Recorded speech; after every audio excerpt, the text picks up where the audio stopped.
I'd like to announce the arrival of His Majesty's Opposition Leader, Honorable Emmeline Pierre, the political leader of the New National Party. Welcome, Mrs. Pierre.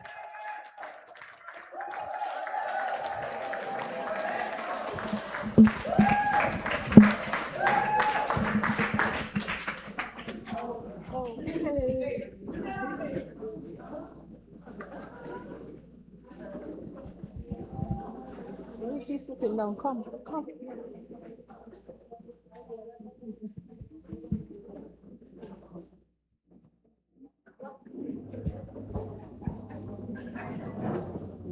You okay? Good evening, friends. Welcome to the New York Support Townhall meeting. My name is Denise Donaldson. I'm from the parish of St. John. My representative is Mr. Alvin Dabrio.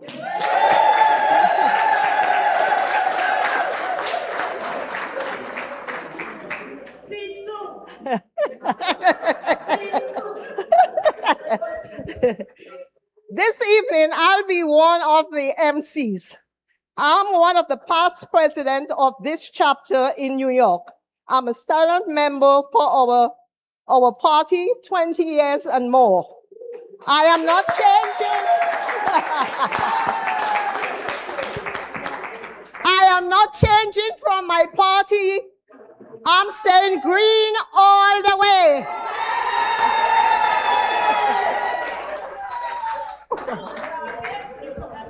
Okay. Huh? Who is it? Okay. Yeah, we go and announce. No one, so yeah. Just a minute, please. Okay, come, you know. You gotta come. And let me announce the presence of the chairman of the New National Party, Dr. Adrian Joseph.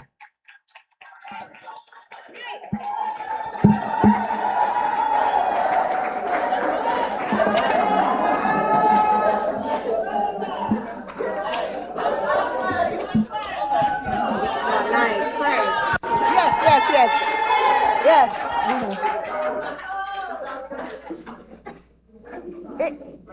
In all things considered,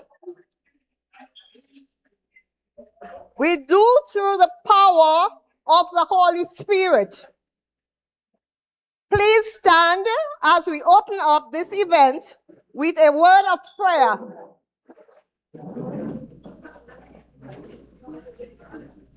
We now welcome Mr. Colin Toussaint Jr.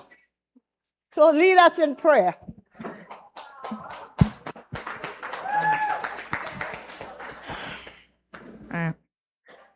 Heavenly Lord Father, I want to thank you for making sure everybody gets here safely.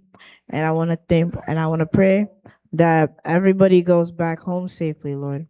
Lord, as we all come together for this meeting, Lord, I pray that we have a great discussion, Lord. I pray that in this discussion, people will learn, people will grow, people will agree with each other, Lord. And I pray that as this meeting goes on, Lord, that we figure out some way to uplift our country, uplift our home, and uplift everybody that lives there so it could be the best. In Jesus' name I pray, amen.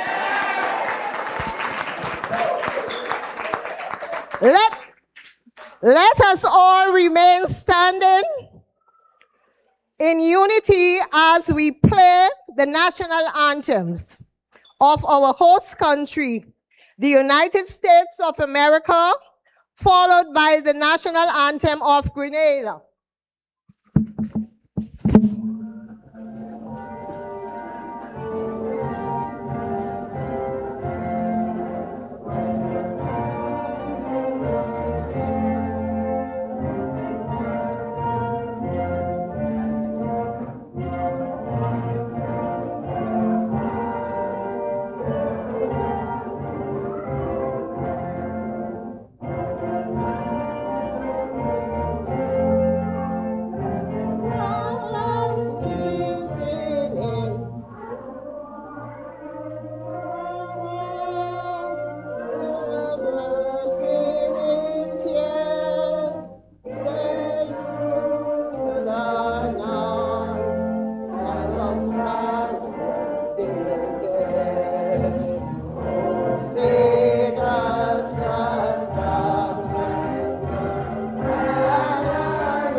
Okay, folks, okay. Yeah, let's sing it. Let's sing it. Hail, Grenada, land of us, we pledge ourselves.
Tommy, working for my party, faithful I will be.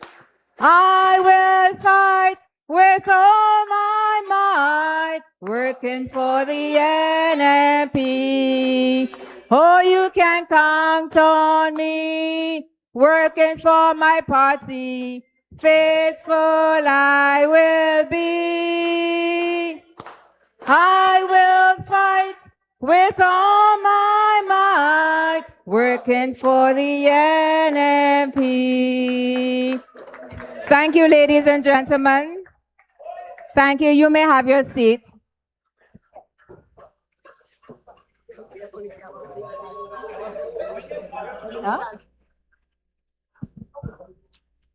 Good afternoon, everyone.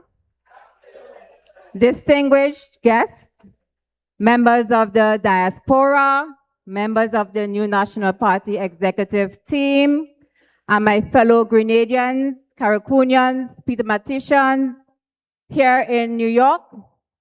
Welcome to our town hall meeting.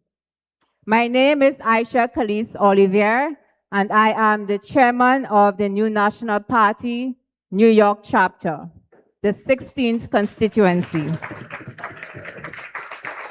And it is an absolute honor to be standing before you tonight. Our theme today is building our future together and engaging the diaspora.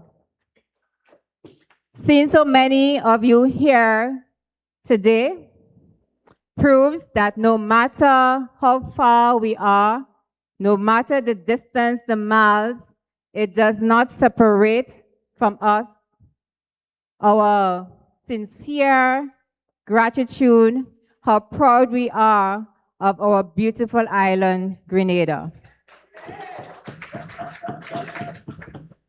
The diaspora is not just people living abroad. It's a community. You in the diaspora, you are the backbone. The investors, the ambassadors, the brilliant minds that our nation needs to strive. This is about bridging the gap between New York and Grenada, ensuring your voices are heard, and uniting our efforts to shape a brighter and better tomorrow. We are incredibly blessed to have an outstanding delegation from home with us today. They have traveled far to share vital updates and, most importantly, to listen to you, the diaspora. So please, join me in showing standard protocol and giving a warm welcome. I want you to make sure and give the warm New York welcome to the visiting table our visionary, Honorable Emily Pierre, leader of His Majesty's opposition and political leader of the new National Party. Senator, the Honorable Nolan Cox, representing Carriacou Affairs, Dr. Adrian Joseph, the chairman of the new National Party and candidate for St. George Northeast, Northwest. Sorry, Nimrod. We also have Honorable Kate Skeeter Lewis, MP for St. Andrews Northeast. And here we have the gorgeous Mrs. Nolene Thompson, candidate for St. David's. Thank you all for being here. We have a very powerful program for you this evening, filled with national updates, and for a chance for you to ask questions, to state your concerns, any burning, lingering questions that you have in the interactive forum to follow.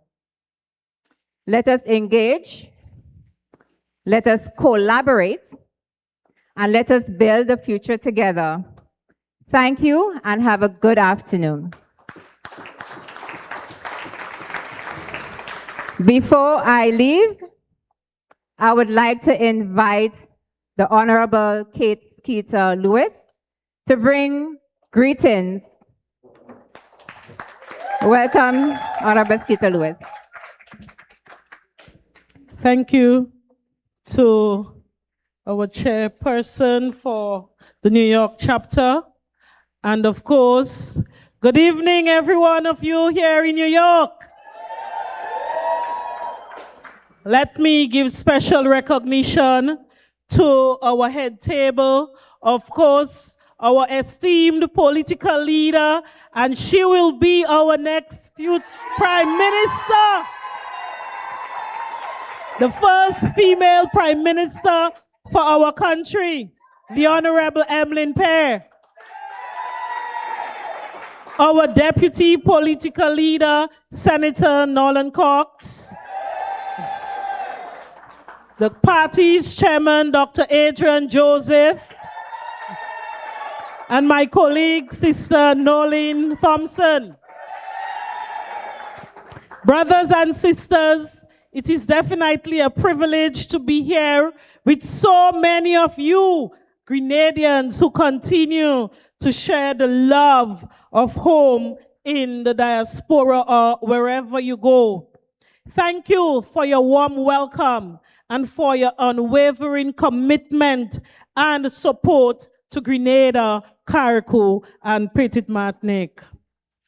Although many of you live abroad, your hearts remain at home because you continue to support families, to contribute to our economy, and to stay deeply interested in the future of our country. Your voice matters, and your perspective is important. That is why we are here today for the Townhall meeting. Brothers and sisters, I want you to know that in Grenada today, many people are facing serious challenges. Families are struggling with the high cost of living. Our young people are searching for opportunities that they cannot find. And many citizens are just frustrated with the slow or zero pace of development. As members of the opposition, we believe that our country deserves better. And we are committed.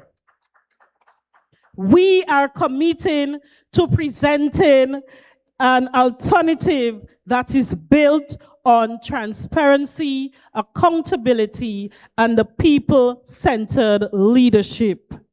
You see, brothers and sisters, the role of the opposition is not just simply to criticize, but also to hold the government accountable and to speak for those voices that are being ignored, and to offer practical solutions that improves the lives of our people. And as the parliamentary representative for St. Andrew Northeast, I continue to stand with my constituents. I continue to ensure that their needs are fought for and they can enjoy a better constituency. We believe that Grenada deserves leadership that listens, that consults, and that work for the people, working alongside our people. Our vision is one where young people can build a successful career, or young entrepreneurs can grow their own businesses. So, to our brothers and sisters here in the diaspora, we need your continued support and partnership. Your ideas, your expertise, investment, and advocacy can help to shape a brighter future for our country. So we invite you to remain engaged and to ask questions, to hold our leaders accountable, and to be a part of the conversation about Grenada's future. Our nation has overcome many challenges before, and together we can do so again under the new National Party banner. So it is indeed my pleasure to be here with you and to thank you for your continued support, your love for our country, and your belief that better days are ahead under the new National Party. I thank you.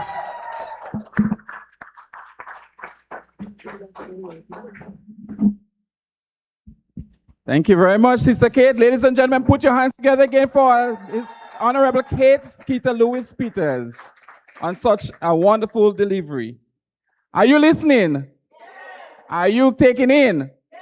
All right. I like a very attentive audience. Make sure that you're participating, that you're digesting what has been the information that's been given to you, and you share the information. Do not just keep the information, but sharing is caring. All right. And you know, the only party that's always care for people in Grenada, Carriacou, and Pitimatic is the NNP. There you go. All right. Ladies and gentlemen, at this time, I want to introduce a very powerful individual. I want to introduce to you Miss Nolene Thompson, the NNP candidate for St. David's.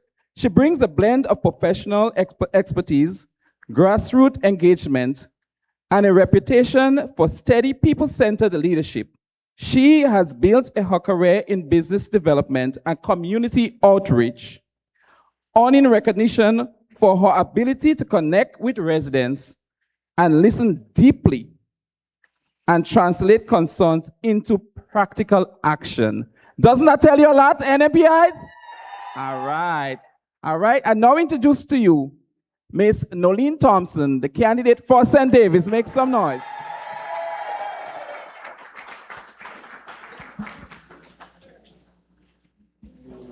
New York. Good afternoon to everyone.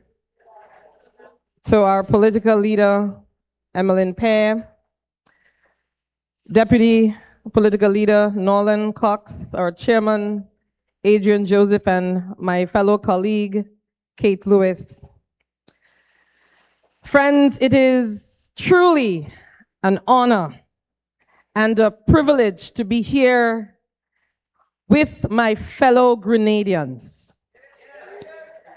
To everyone gathered here this evening from Brooklyn, the Bronx, Queens, Long Island, New Jersey, and the surrounding communities, thank you for taking the time to be here. Your presence this evening says something important. No matter where life has taken you, Grenada, Carriacou, and Petite Martinique still hold a special place in your heart. And before I go any further, I want to begin with gratitude. Thank you. Thank you for your sacrifices you have made over the years. Many of you left Grenada, Carriacou, and Petite Martinique not because you stopped loving home, but because you wanted to create opportunities for yourselves and for the families you left behind. You worked long hours. Some of you worked 2 jobs. Some of you drove taxis through the streets of New York. Some worked in construction. Others became nurses, teachers, caregivers, office workers, and the list goes on. And many of you worked nights while your families slept, only to wake up and do it all again the next day. You sacrificed birthdays, anniversaries, and precious family moments. You endured homesickness. You missed weddings, funerals. You missed your children and grandchildren grow. Those sacrifices were real. And they were made because you believed that one day your efforts would create opportunities, not only for yourselves, but for your loved ones and for Grenada itself. You sent home money. You packed barrels. You supported elderly parents. And when hurricanes struck, many of the first calls for help were answered by you, the diaspora. Your generosity has touched every parish in Grenada, Carriacou, and Petite Martinique.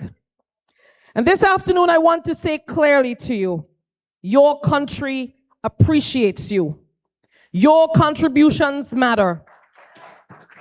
Your sacrifices matter. And your story is part of Grenada's story. And if no one has said it to you lately, let me say it tonight again. Thank you.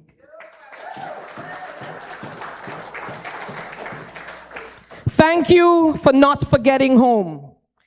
Thank you for continuing to carry Grenada, Carriacou, and Petite Martinique in your hearts, even while building your lives thousands of miles away.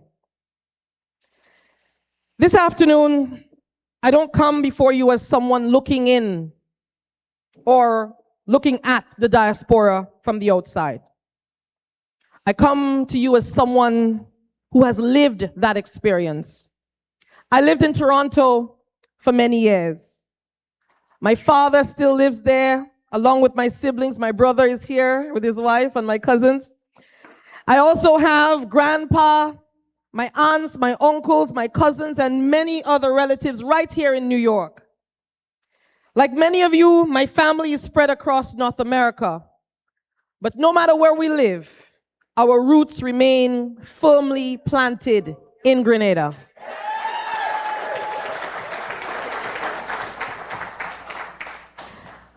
And that is why I stand before you this afternoon, not only as the prospective new National Party candidate for the constituency of St. David, but as a fellow Grenadian who understands both the perspective of those living abroad and the perspective of those living at home. Because I firmly believe there is no us and them. There is only us. One people, one nation, one shared responsibility. Friends, sometimes, however, we see Grenada through different lenses. Those differences doesn't make one perspective right and the another wrong. They simply remind us that our experiences are different. Many of you return home every year. You spend precious time with family, you enjoy our beaches, attend carnival, you visit old friends, and enjoy the food you've been craving all year. And that's exactly what we should do. But friends, a vacation experience by its very nature is different from living in Grenada every single day. A 2-week visit cannot fully capture the daily realities of the single mother trying to stretch her grocery budget, or the young graduate searching for meaningful employment, the small business owner trying to manage rising costs, the farmer wondering whether the next crop will cover expenses, the fisherman facing increasing operational cost, or the family navigating the healthcare system while caring for an elderly parent. And those realities are not always visible during a visit home. And they are not always visible on social media.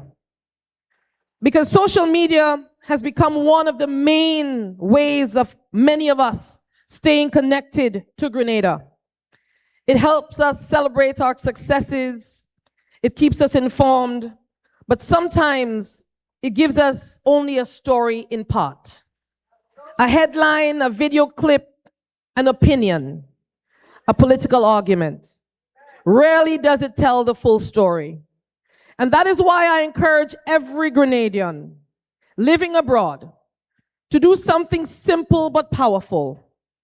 Talk to your family. Ask questions. Listen to your parents. Listen to your brothers and sisters, your neighbors, the teachers, the nurses, the farmers. Listen to the young people, because they are living the realities of Grenada every single day. Their experiences deserve to be heard. But at the same time, those of us who live in Grenada must also listen to the diaspora, because your experience matters too. Within this room are professionals with decades of experience in healthcare, education, public administration, and countless other fields, I would imagine. You have solved problems. You have built successful careers. You have learned lessons that can benefit Grenada.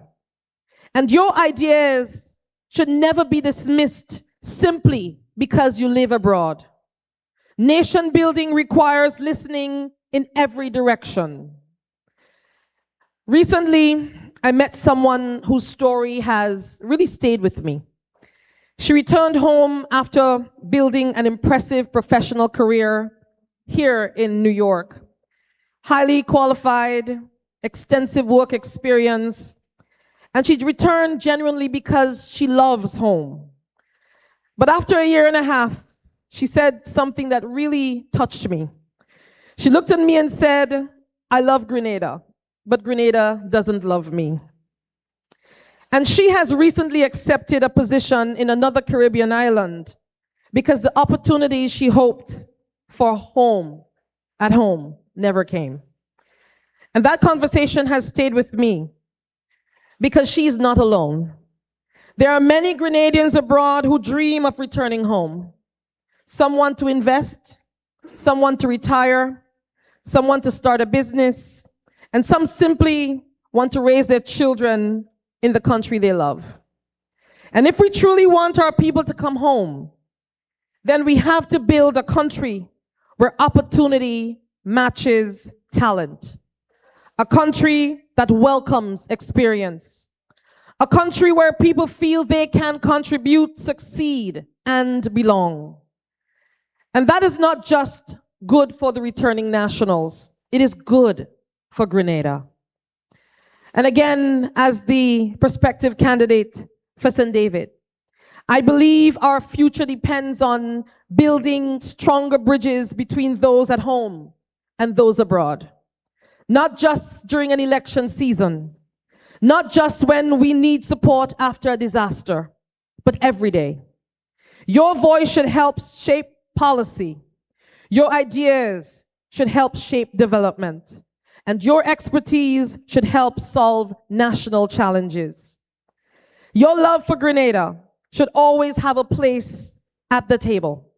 And that is why conversations like this tonight matter. Because nation building is not something that happens only in St. George's.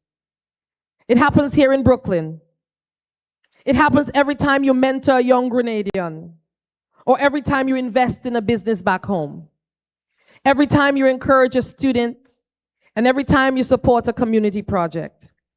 The distance between Brooklyn and Grenada may be measured in miles, but our commitment to our country should never be measured by geography.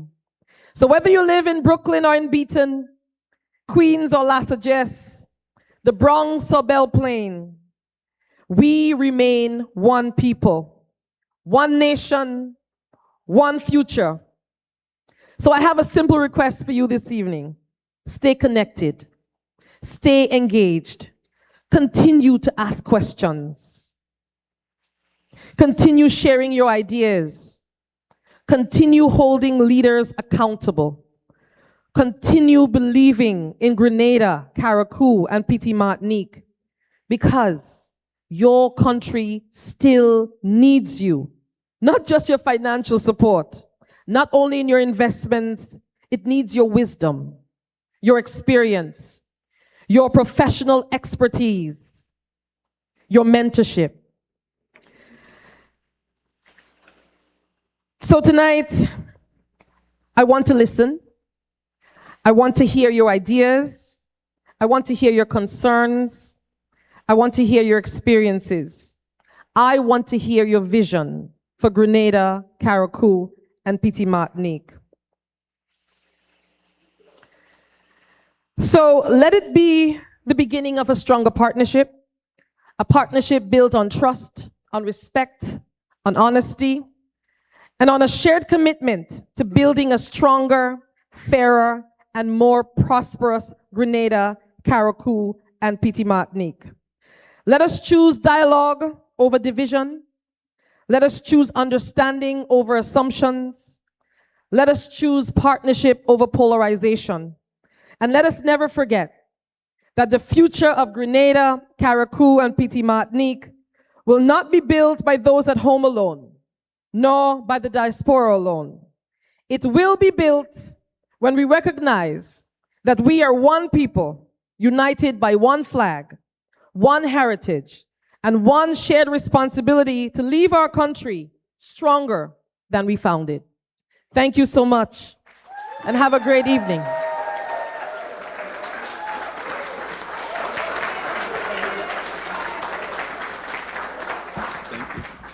Thank you very much, Sister Nolene Thompson, the prospective candidate for St. David's. Give her a bigger round of applause, ladies and gentlemen. She is not just a prospective, but will be the elected member for St. David's. If you agree with me, say yeah, yeah.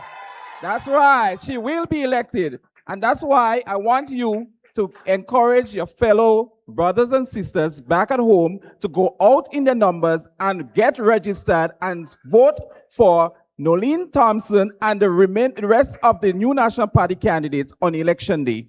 Election could be called any day. So this is no time for playing games and saying that if you had known. You want to be called, and we know when the election is called, election is about a numbers game. So you want to be counted, so please go out and get registered. Are you registered? Are you encouraging your brothers and sisters back home to get registered? All right. Are you calling them steadily and getting the numbers in? All right, we got to do the work. Otherwise, we know what happens. And we don't want to go back there. We have too much to lose. All right? At this time, ladies and gentlemen, I want to invite a very powerful speaker. If your cell phone is on at this time, I would want to advise that you kindly switch them off. If it's on silent, take it off. Just take it off and listen attentively and pay attention to the next speaker who is coming to speak to you on matters of your country. Remember, our country matters. NNP together, we are united. At this time, I want to call Miss Dr. Adrian Joseph, Dr. Adrian Joseph brings a direct boot on the ground energy. Okay. Dr. Adrian Joseph brings a direct boot on the ground energy to St. George Northwest. He is not here to play political theatrics. He's here to work. He's here to listen. He's here to deliver. He is known for his steady temperament and community-first mindset. Dr. Joseph stands as a leader who moves with purpose and keeps his focus looking on the people who depends on strong, stable representation. He steps into a constituency shaped by legacy and high standards, positioning himself as a disciplined, reliable, and action-driven figure, ready to protect that legacy while pushing development forward. Dr. Joseph also strength is he shows up, he stands firm, and he gets the things done. Ladies and gentlemen, put your hands together for Mr. Dr. Adrian Joseph.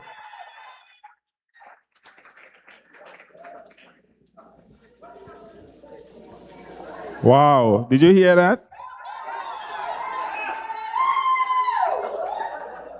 I was already nervous, and now the chairman here. Wow, I'm shaking.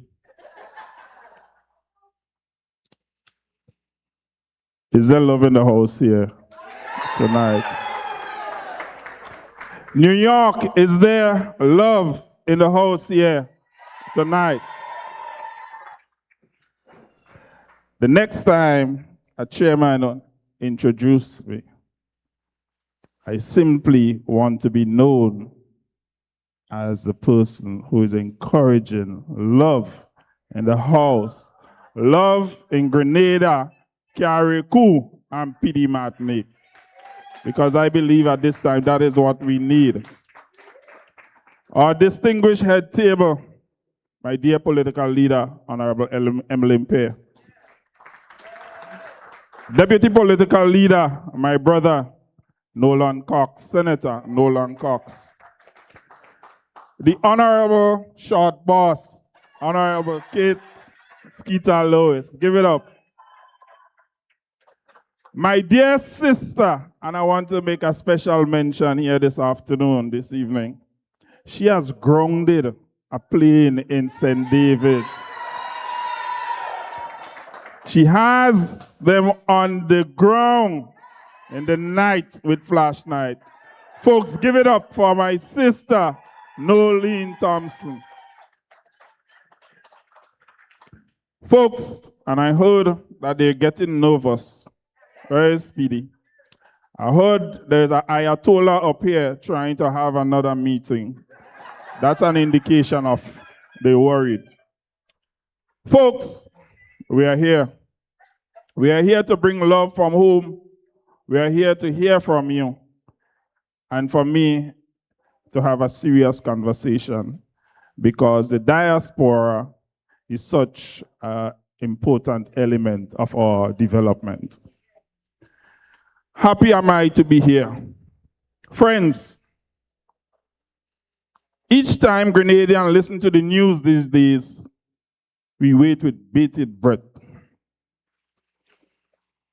We wait to hear the next policy announcement from Washington or Europe, and what it might mean for our lives and our livelihood back at home. Recent development from both the United States and the European Union has signaled a tightening international environment around immigration. Citizenship by investment programs. We have already seen concerns surrounding visa restrictions and immigration enforcement. You know, the proposed visa ban for some of the B1, B2 visa applicants. And now there is renewed pressure from Europe on our Caribbean CBI programs. What is interesting, Antigua and Barbuda has publicly acknowledged the latest EU communication and stated its position. Yet, home in Grenada, where our citizenship by investment program has become deeply intertwined with the national economy, Grenadians deserve clear, timely, and transparent communication about what this development means for our country. And what do we hear from our Prime Minister? Silence. But folks, the issue is bigger than CBI. It's about whether Grenada has a government capable of anticipating geopolitical change. Whether our government really communicates honestly with our people and developing serious strategies to protect our economy and its citizens. The world is changing rapidly, my friends. The question is, you must all ask, is Grenada prepared? Too often, Grenadians learn about matters affecting our country through foreign media, regional governments, or social media. We are then expected to wait patiently while silence, uncertainty, and speculation fill the information vacuum. I'm here to tell you tonight, my friends, that is not leadership. At moments of international uncertainty, a country needs a government that communicates, reassures, negotiates, and plans. Grenada cannot continue to operate on a strict need-to-know basis. Our livelihoods are at stake. Our economic future is on the breadline. But this moment, as challenging as it may appear, should also force a deeper national conversation. For generations, Grenada has exported some of its finest human capital to the world. Our nurses strengthen hospital in Britain and right here in New York. Our doctors, engineers, teachers, academics, entrepreneurs, financial professionals, and technology experts contribute to economies across the globe. Grenadians, my friends, are helping to build countries every single day. The question we must now ask is simple. How do we create conditions for Grenadian talent, capital, knowledge, networks to come back home and help build Grenada? This is the moment, my friends, we need to move from brain drain to brain gain. Our diaspora must no longer be viewed mainly as a source of remittances, barrels, hurricane relief, and occasional political fundraising. Our people abroad, our people here in New York, are much more than that. They are doctors, nurses, engineers, teachers, academics, technology specialists, financial professionals, entrepreneurs, investors, and innovators. They have experience, they have knowledge, they have networks, they have access to capital, and most importantly, many of them have a deep, deep love for Grenada. We must treat the Grenadian diaspora as a genuine developing partner. That relationship cannot become important only during an election cycle or after a hurricane. It must be continuous, it must be organized, and it must be strategic. Grenada needs a serious diaspora investment and facilitation framework. Not another office with impressive name and a little authority, but a genuine problem-solving mechanism. A Grenadian living in Brooklyn, Toronto, or London who wants to invest at home should not have to spend months calling different government departments, trying to determine whose desk an application should be sitting on.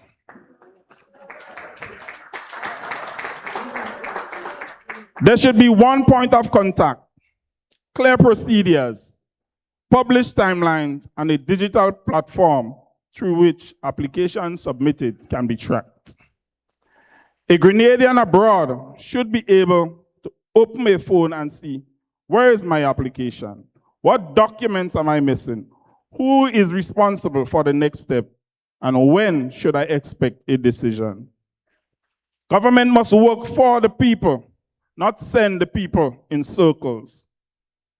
We should establish a structured Grenadian skills network, connecting our diaspora expertise directly to our national needs. Imagine an engineer, a Grenadian engineer here in New York, advising on major infrastructure projects at home. I'm sorry Perry is not here tonight, Sister Jenny. Imagine a specialist physician spending 2 weeks a year in Grenada, conducting clinics while training local doctors. Imagine, my friends, a successful Grenadian entrepreneur mentoring young business owners at home. Just imagine. This is how a small country should think big. Grenada have a small population, but Grenadians are everywhere. Our size does not have to be our weakness. If properly organized, it can be our advantage. This is also why current international environment requires us to rethink our economic model. For too long, small developing states have been vulnerable to decisions made elsewhere.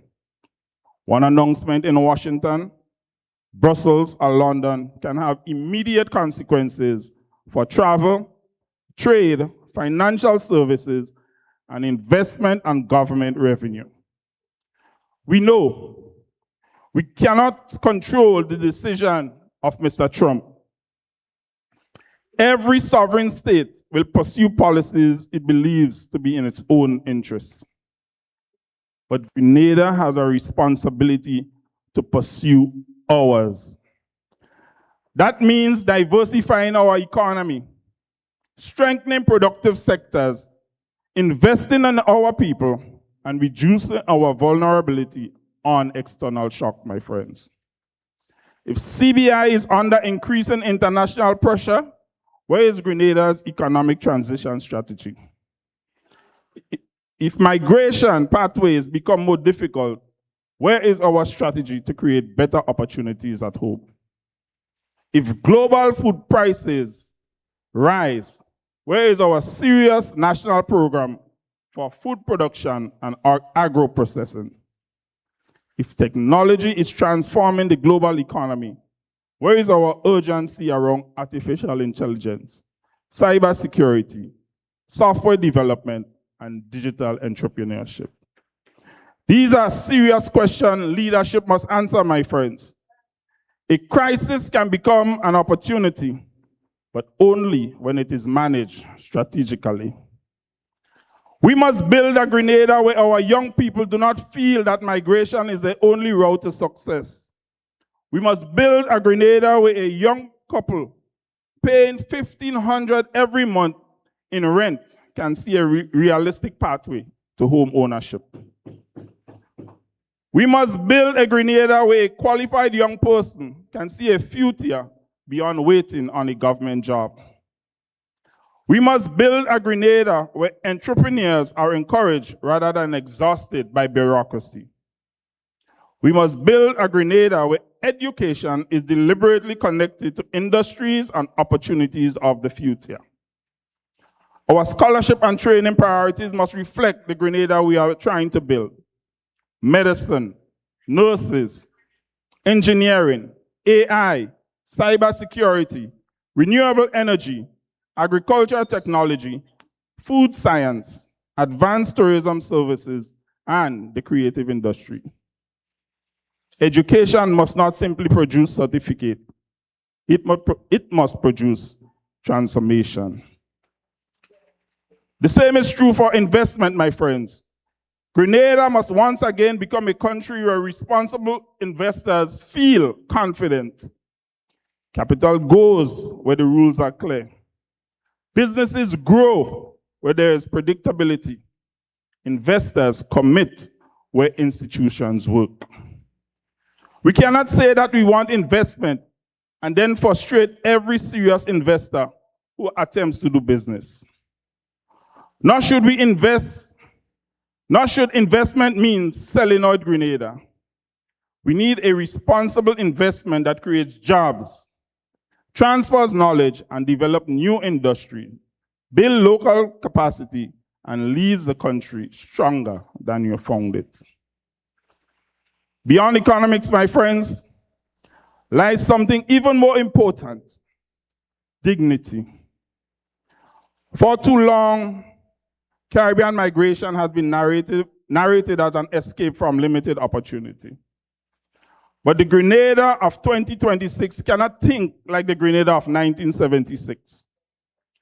We are an independent nation with educated citizens, global connections, and a diaspora with extraordinary reach. What we lack, my friends, is not talent. What we lack is a national alignment of that talent around the serious development mission. What we lack is a progressive government. The world is reorganizing itself, friends, and Grenada must do the same. This is not a time for silence from government. It is a time for reactive leadership. It is a time to wait until it's not a time to wait until decisions are made elsewhere and then scramble to explain the consequences at home. This is the time for diplomacy. This is the time for transparency. This is the time for economic diversification. This is the time for diaspora partnership. This is the time to turn brain drain into brain gain. This is the time to put Grenadians first. To our brothers and sisters across the diaspora, the message must be absolutely clear. Grenada does not only need what you can send home. Grenada needs what you know. Grenada needs your experience. Grenada needs your network. Grenada needs your ideas. Grenada needs your investment. Grenada needs your mentorship. Grenada needs your voice. And for those who dream of returning, whether permanently or for part of the year, we must build a country that makes that return possible. The call to come home cannot be a sentimental one alone. It must be supported by policy, by opportunity, by functioning institutions, by investment incentives, by an efficient government services, by a country in which competence matters and people can believe again that hard work and excellence will be rewarded.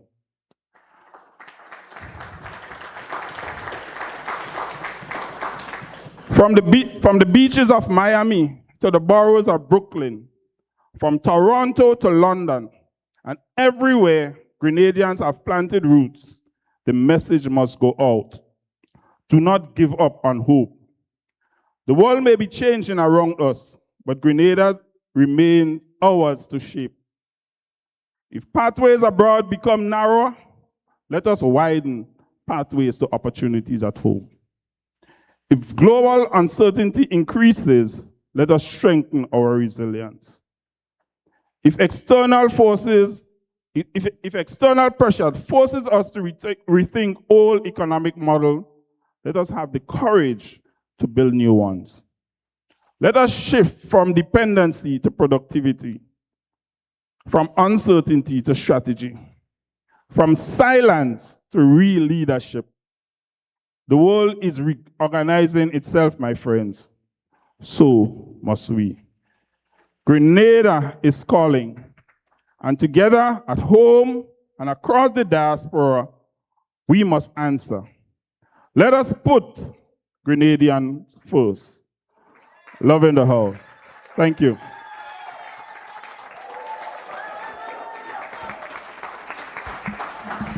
Thank you very much, Dr. Adrian Joseph, the potential candidate for St. George Northwest.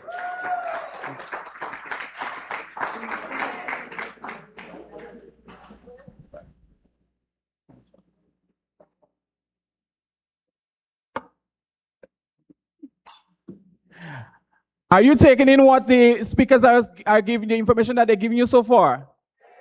All right. So I want you to participate. As I said before, I like an audience that's very participative. At this time, I'm looking in straight into the camera, and I know definitely that people are listening from all over the world. And they're also listening to you, the very active audience. I can feel that sense of seriousness coming from you. You listen very carefully with purpose. You listen with purpose. I can feel that from you. So the energy is right. At this time, I want you to join me to encourage your fellow brothers and sisters around the world, and not only in Grenada, who have a stake in Grenada and can go to Grenada and be in Grenada, not just for a show, but be able to go home and exercise the civic right. All right, so I want to remind the people of the world, of Grenada as well, that back home, you must check the voters list. It's very important that you check the voters list. All right, you have to check to make sure that your name is correctly spelled and you are in the proper constituency to vote on election day. We know definitely that the other side, they are trying to bring home people who doesn't even represent Grenada in any way. Are you going to allow that to happen, for someone to just come and just push you aside? All right. Thank you very much, sister. You said, no way. That's so true. While the NNP travels on business, the other party is always traveling on joyride. Wasting government's money. But we have to keep pushing the important thing here. As we said, make sure that you are registered and your name is on the voters list. All right? Correct. That's correct.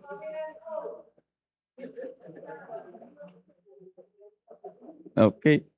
At this time, ladies and gentlemen, I want to introduce a very down-to-earth person to you. Somebody who's very grassroots, rooty person, as I should say, from my constituency, Carriacou and Petit Martinique. Put your hands together for Mr. Nolan Cox. All right, so I'm going to read a short bio on Mr. Nolan Cox. Mr. Nolan Cox stands out as a no-nonsense, get-it-done leader, representing Carriacou and Petit Martinique under the NNP banner, with years of public service experience and a reputation for ground-level leadership. He brings a sharp focus on stability, development, and accountability, qualities the Sister Isle demands and respect. Not somebody who's costing the police. All right. Mr. Cox is known for being accessible, disciplined, and action-oriented, pushing forward initiatives that strengthens families, support youths, and improve everyday lives across Carriacou and Petit Martinique. His leadership style is directly listening to the people, fixing what needs to be fixed, and moving the constituency forward with purpose. At this time, ladies and gentlemen, put your hands together for the constituency of Carriacou and Petit Martinique candidate, Mr. Nolan Cox. Thank you very much, Mr. Chair. New York, pleasant afternoon. You've been a wonderful audience thus far. Truly blessed as well. Let me take this opportunity to recognize my esteemed political leader, the Honorable Emblem Pierre. a distinguished chairman of our party, Dr. Adrian Joseph. On this side, I'm going to add some adjectives. The unstoppable Kate, Honorable Kate Lewis Peters. And this evening, I was blessed with an adjective for our dear friend, gorgeous Sister Nolene Thompson. That's what I heard this evening. I want to also recognize Mrs. Nimra, the chairperson of the NNP support group. And of course, I have a biased responsibility towards Carriacou Pitimatnik, and so I must recognize the chairperson of the Carriacou Pitimatnik support group here in New York, and of course, members of that group. Brothers and sisters, fellow citizens of Grenada, Carriacou and Pitimatnik, it is with a heart full of humility and a spirit of fire with purpose that I stand before you here in this great New York City this evening. You know, they say distance makes the heart grow fonder. And nowhere is that truth more evident than in the bond that lies between you, our beloved diaspora, and our islands, Grenada, Carriacou, and Pitimatnik. This evening, we are not just here to ask for your support or to ask for your vote. We are here to salute you. And of course, we are here to thank you for everything that you have done and continue to do for Grenada.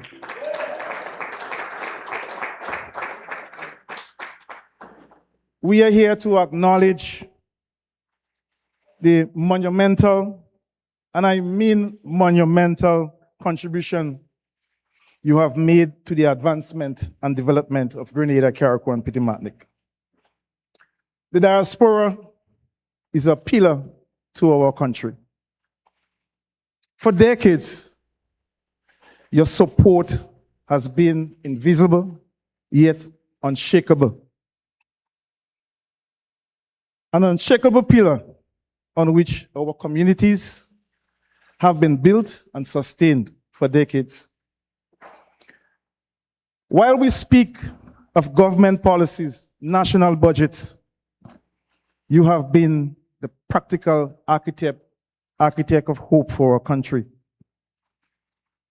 Be it in healthcare, be it in education advancement, be it in sports and social development, you have stand with Grenada. But I must speak,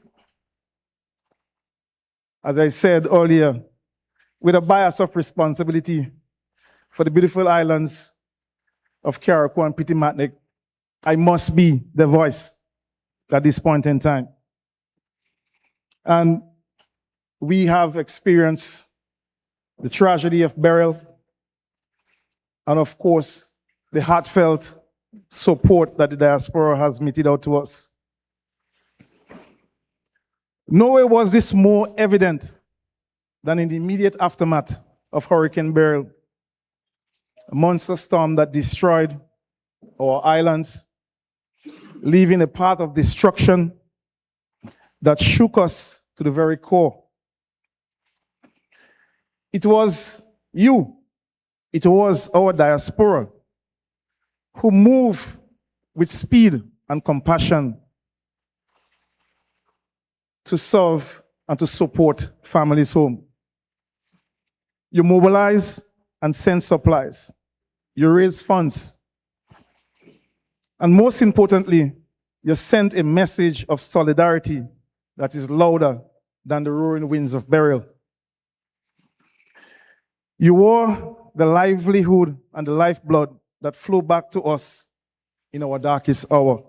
And for that, we are forever grateful. But I must speak of the hard truth. The tale of 2 recoveries.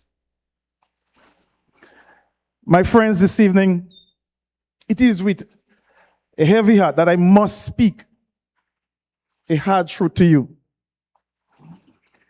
The reality on the ground after 2 years after the passage of Hurricane Beryl is still a bitter one for many families. While our country has reported that we have received hundreds of millions of dollars in international donations for recovery and rebuilding, the simply and devastating fact is that many of our people have not yet received a single dollar of support for their families. Some of you who have families back home might be shocked to hear this, but this is a certain fact. For those who have received help, we are truly grateful for that. But we must also be honest that this help, these resources that were meant to bring relief, have been weaponized. They have been used as a tool to control, a tool to create duress for families in need. We have heard heartbreaking stories. People being forced to profess certain political loyalties to qualify for a roof over their heads. People are being forced to congregate with certain individuals to create a picture of support in order to be chosen for support. People living in fear, afraid to attend certain social functions or to be seen in a photograph with someone for fear of being automatically disqualified for receiving aid. And the most, I believe, have been really insulting one of all. Some of our own people, our own citizens, was simply told, go and let Nolan Cox and the NNP build your house for you. I ask you, my brothers and sisters, how did we get here? How did we, the people of Carriacou and Petit Martinique, arrive at this point? How did we get to a place where resources that belong to the people have been used to hold our families at ransom? Where are the published criteria? Where are the transparent processes? Where are the fair and logical structures to ensure a rebuilding plan that is just for all? Because of this deliberate and deceptive policy, the current situation is a very provision of justice. Just imagine, brothers and sisters, there are senior citizens currently right now who lost everything, their home and all their belongings, and they are still stuck in senior citizens' homes on mainland Grenada as we speak. While individuals who never, ever owned a home are now enjoying the comfort of a brand new house. Where is the fairness? Where is the decency? Let us remind ourselves of the fact that the Caribbean Catastrophic Risk Insurance Facility was created by the new National Party government. A visionary policy that generated in excess of $118 million for recovery needs 14 days, exactly 14 days after the hurricane, alongside with generous contributions from other donor governments and institutions. So do not let anyone, and I say, do not let anyone, and I mean anyone, make you feel that they are doing you a favor by rebuilding your house. These are state funds. They are set aside for disaster relief and should never, ever be a bargaining chip for political support. And what is even more concerning is the rampant reports of corruption associated with these recovery efforts. Millions have been allegedly funneled to personal and political associates. The people of Carriacou and Pitimatnik are fully aware of these deals, the racket, and how our state funds have been misused. So much so that some feel emboldened to make public statements that they are set for life, no matter the result of the next elections. This is telling. It is clear that this was never about people, but about self. So I say, if you are set for life, then simply step aside. Because many Carriacouans and Pitimatnikians are not set for life.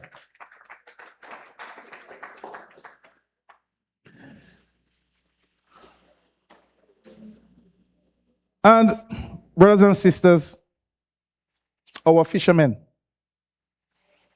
scores of fishermen have not yet received the support, the very relief support, who lost their livelihoods, who lost their boats, have not yet received a cent.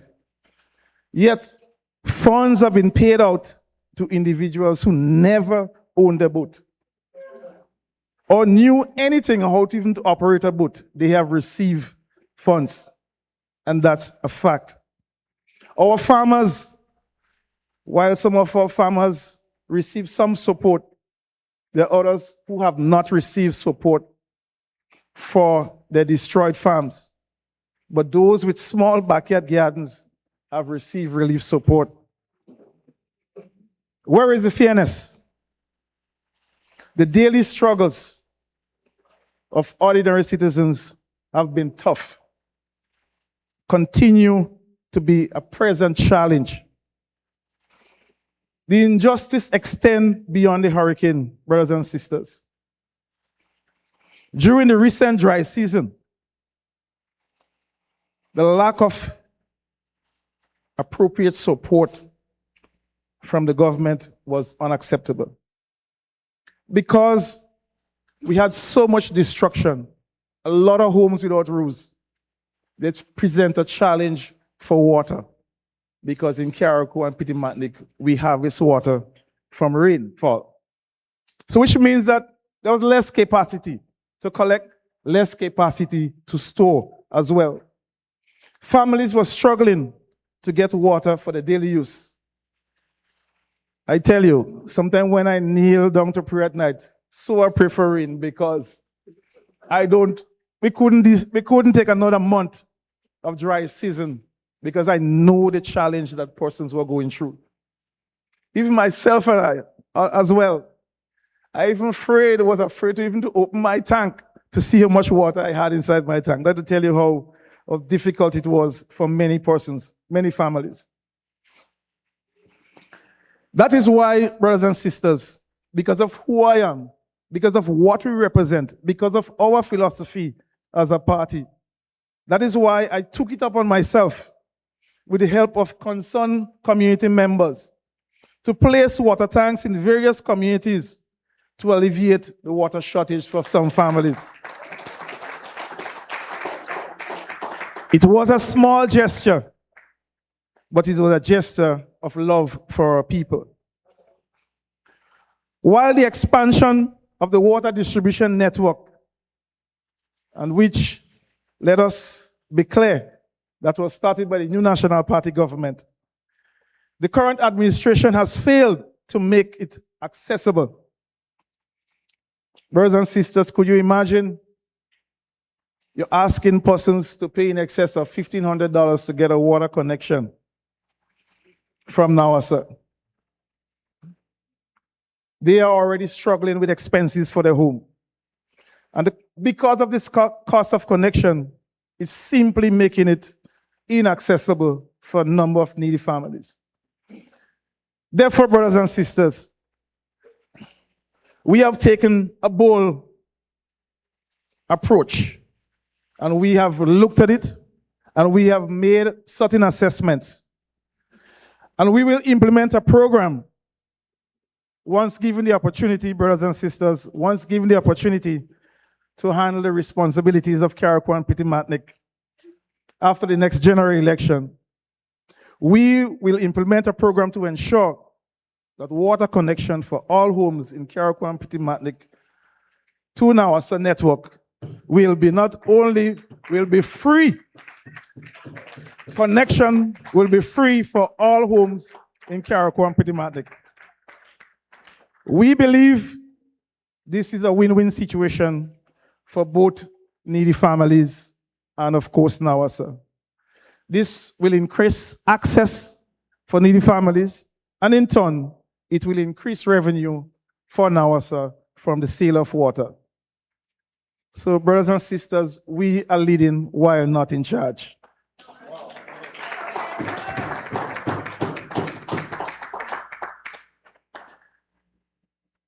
Brothers and sisters, sometimes, in this business of the people, you hear things, but it's important to reiterate them. And I'm speaking about a hypocrisy.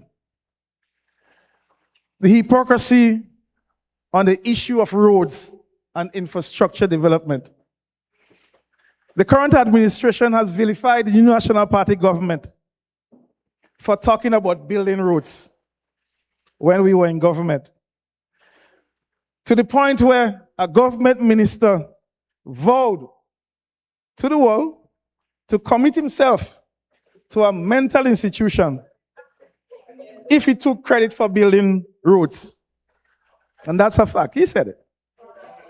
Yet today, brothers and sisters, the very said minister is praising himself, cutting ribbons for the very same thing that he condemned. Could you imagine? This says everything you need to know about integrity or lack thereof. But there are many questions. There are many questions that have been asked by our people. Many questions. Why is the government building a mall in Hillsborough when our recreational grounds, which they deliberately destroyed, are not being properly restored?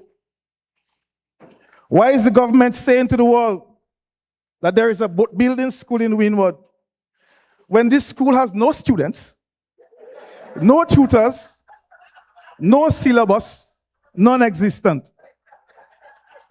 This is serious. Why is Carriacou still waiting for its fire truck, which was ordered by the outgoing New National Party government? And what about the health care in Petit-Martinique? More than 10 months, the current administration received significant support, private support for rebuilding the health center in Petit-Martinique. They had a sword-turning ceremony to replace the roof on the clinic. And to this day, the clinic is still unfinished. So those are some of the questions, brothers and sisters. But I must speak on one very important matter. And that has to do with the issue of the policy for infrastructure that is implemented by this government. Design, finance, build, and maintain policy. Brothers and sisters, this policy is geared to do two things. It's going to happen. It is going to create immense debt for this country. And it is also creating the issue of lack thereof access for our local contractors to access government work. I believe it's a deliberate act, and I don't understand why some persons who claim to love this country are doing everything to destroy it. Brothers and sisters, a vision for the future and the unity of this country. Brothers and sisters, we have long We have a long road ahead of us. But I stand here today filled with hope because of you, the diaspora.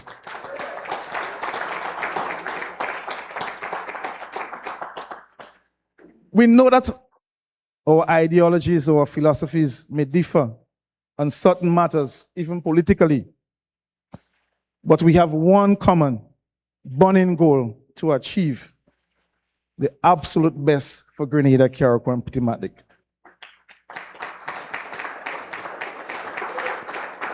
We are actively advancing plans to create more opportunities, which our political leader will speak about, for you, our diaspora, and to enhance our relationships.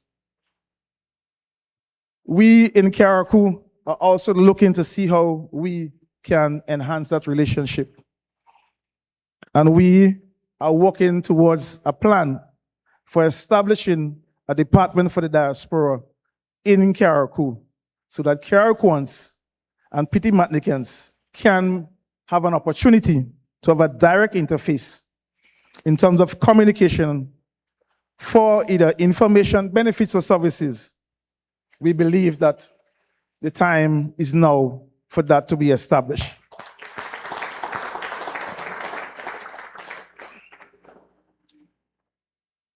But I must say that we are very encouraged by your support this evening. We are very encouraged by your support last night as well.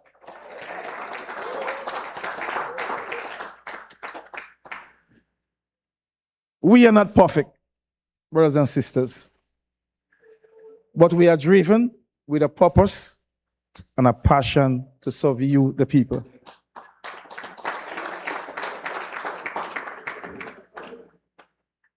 I look at the challenges we face.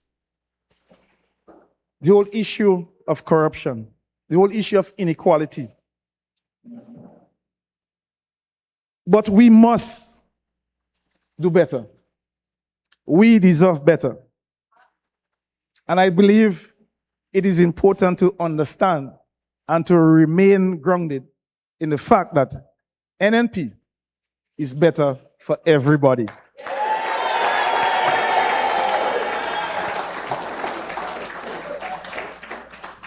So let us work together to build a better Grenada, Carriacou, and Petit-Martinique that is worthy of the sacrifices you have made. A home where integrity, fairness, and opportunity reign supreme. Together, we will restore our islands. Together, we will rebuild our pride. Together, we will rebuild our future that shines brighter than ever before. May God continue to bless Grenada, bless Carriacou, and bless Petit-Martinique, and blessings to you, the diaspora. Thank you. Thank you. Thank you.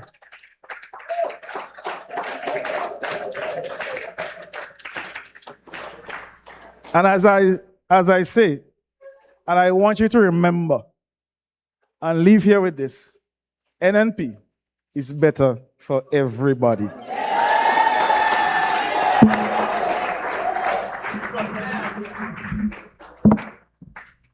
Thank you very much, Senator the Honorable Nolan Cox. Ladies and gentlemen, put your hands again for Mr. Cox. All right.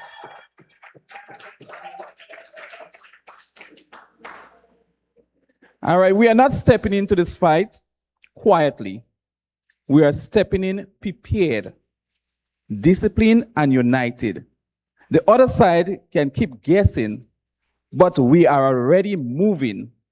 We are already organizing, and we are already paving that momentum, which lives right here. We are not waiting for permission. We are ready.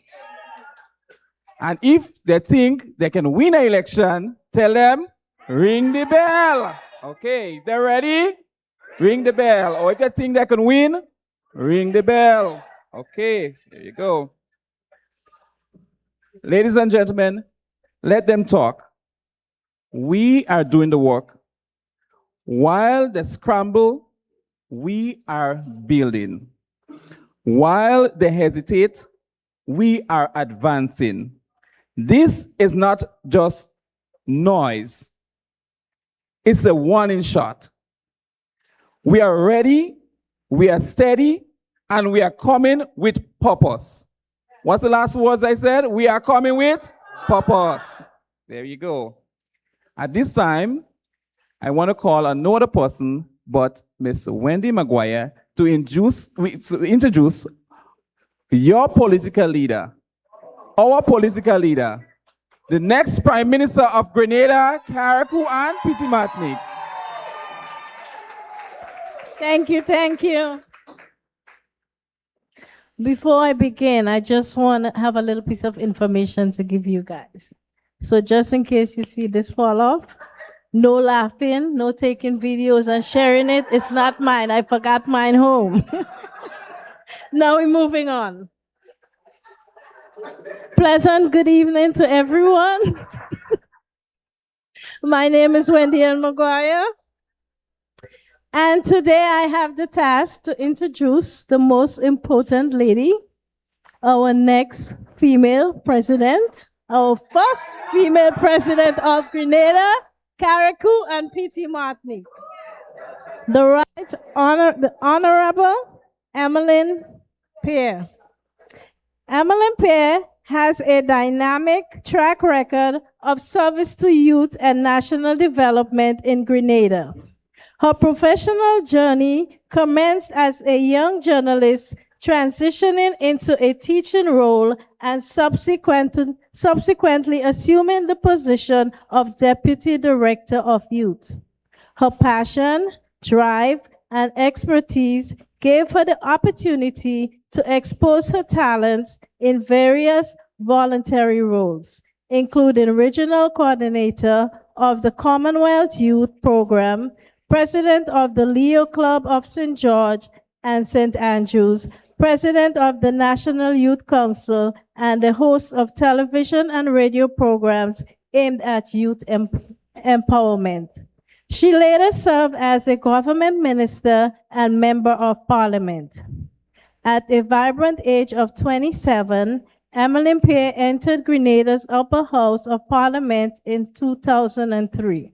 She has since served as Minister of Youth, Sports, and Religious Affairs, followed by Minister of Education, Human Resource Development, Information, and Religious Affairs.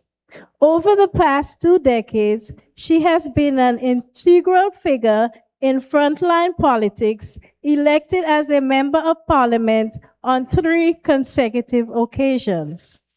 She is the political leader of the new National Party in Grenada and the opposition leader in Grenada. In addition to her public service, Mrs. Pierre has been a consultant since 2011, offering her expertise to both the public and private sectors, locally and regionally. She holds fellowship status with the Institute of Leadership and Management and is a certified leadership practitioner, a trained leadership assessor, and a trained executive and life coach. Mrs. Pierre has also served as a guest lecturer from time to time. Mrs. Pierre has pursued studies in areas such as youth development, leadership, emotional intelligence, and human resource management. She also holds a master's in business administration, specializing in leadership and innovation from Edinburgh Napier University, and is currently pursuing doctoral studies at Walden University.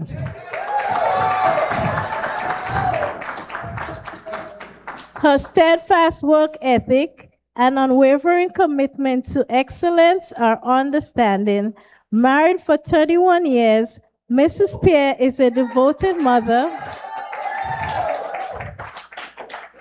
of 3 boys, a community leader, and a minister in the New Testament Church of God in Grenada. Ladies and gentlemen, your next female Prime Minister for Grenada, Carriacou and Petite Martinique.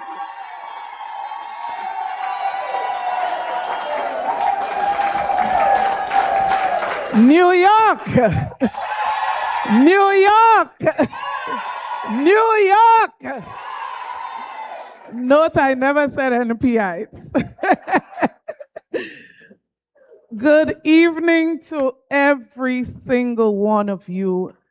I feel so overjoyed being here with you last night and again this evening.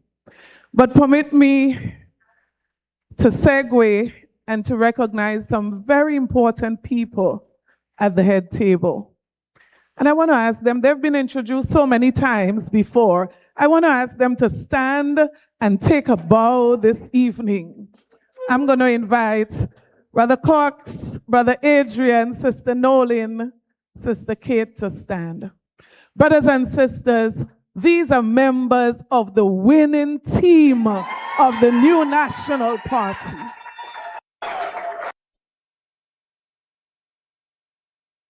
Team that have committed themselves to serve Grenada, Carriacou, and Petite Martinique. But I'll tell you what I'm most proud about as it relates to this team. It's not just their competence, but it's the fact that they are prepared to serve, service above self. Put your hands together for an amazing team. I believe, brothers and sisters, without a shadow of a doubt, that these members, in addition to those who did not make the trip, they are going to turn Grenada around for the better. And that you can be assured that your family at home, your children at home, your grandchildren at home will be better off because of the new National Party's team. Put your hands together for them. Thank you. So, distinguished members of the head table this evening, I want to recognize Sister Oliver and members of the New York NNP support team, other supporters and executive members of the party here, every single Grenadian in this room, I greet you this afternoon. God bless you. As I said before, it's indeed a pleasure for us. There's so much that's happening, but we had to do this. We had to be present with you face to face to engage. Brothers and sisters, I want to express my appreciation for your support last night, your financial contributions. And I'm totally out of words to describe the audience here tonight. Many of you left up almost midnight last night. Okay, thank you for correcting me. Many of you, okay, I heard you.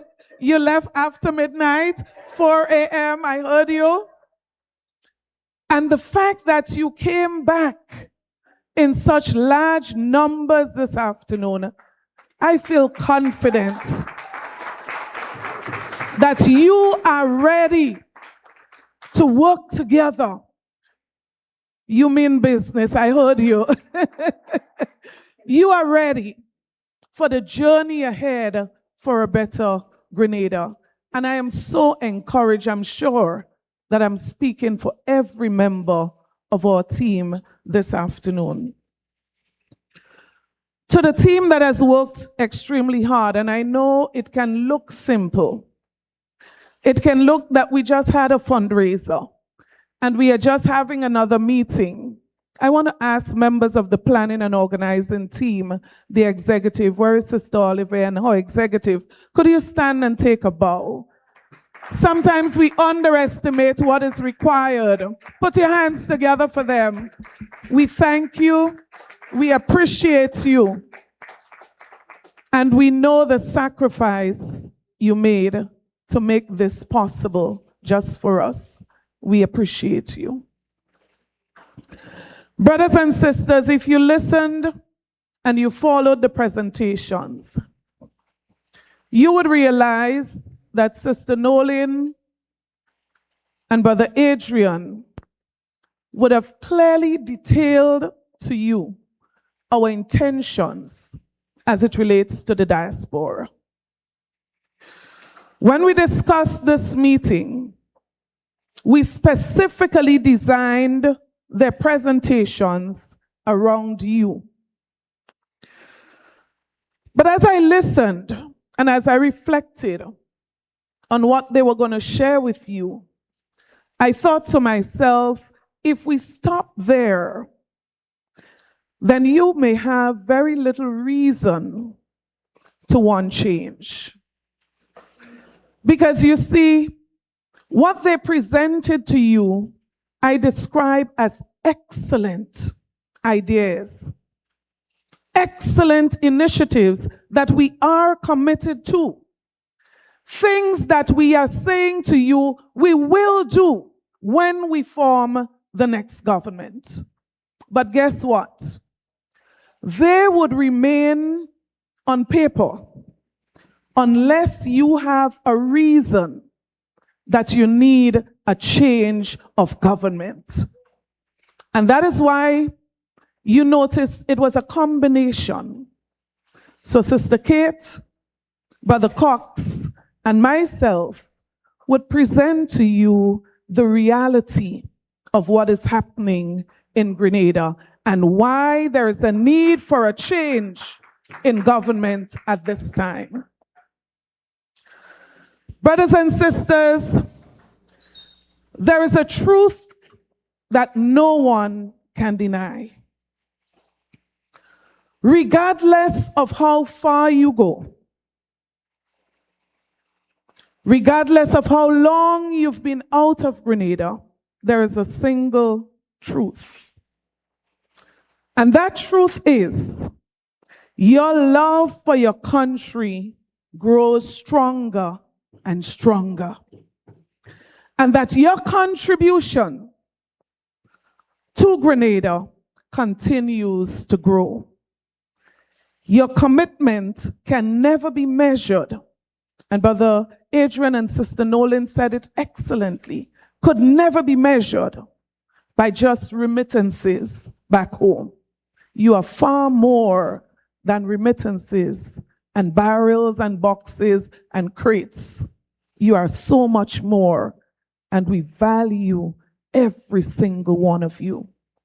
And that is why I say to you this evening, as we prepare the plan to govern this country, the diaspora is going to form a critical part of the future of Grenada, Carriacou, and Petite Martinique. Brothers and sisters, your contributions must also be measured by your investment in Grenada, as was said before. The sharing of your professional expertise, even more than you have done in the past. Your support for family, your support for friends, even those of you who support the most vulnerable at home. Brothers and sisters, we see your contributions.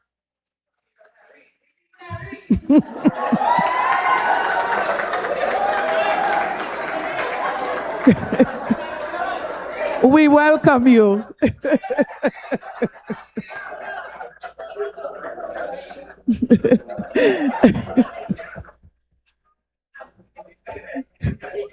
Special recognition.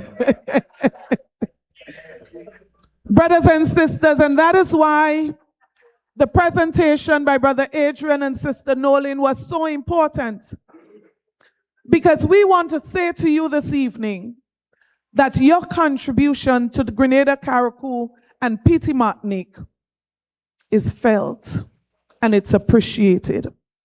Many people home, and I can say this as a fact, many people home do not yet understand and appreciate the sacrifices that you have to make to do what you do. Many people take what you do for granted.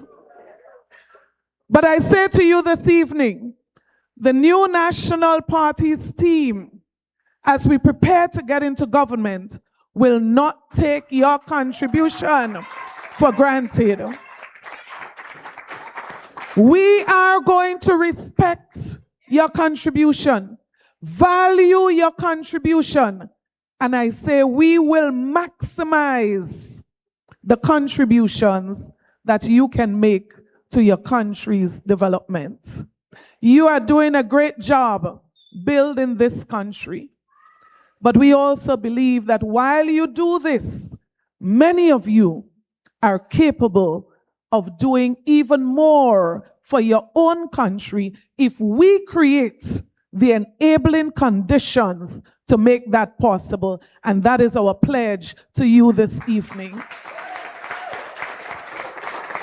So that is why, brothers and sisters, we see you as a key player in our Better Grenada plan, because you are first proud Grenadians before you are members of the diaspora. You are Grenadians first and foremost. And again, we want to thank you.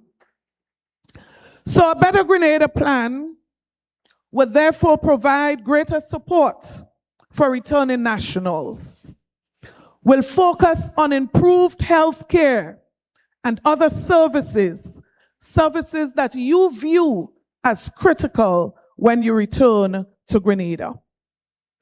Our Better Grenada plan would provide opportunities to fully utilize your skills and talents of those who serve from the diaspora and those who will serve home. And I say to you, it's not lip service, because there will be a seriously organized initiative that would be well coordinated from here and in Grenada. Well-structured program.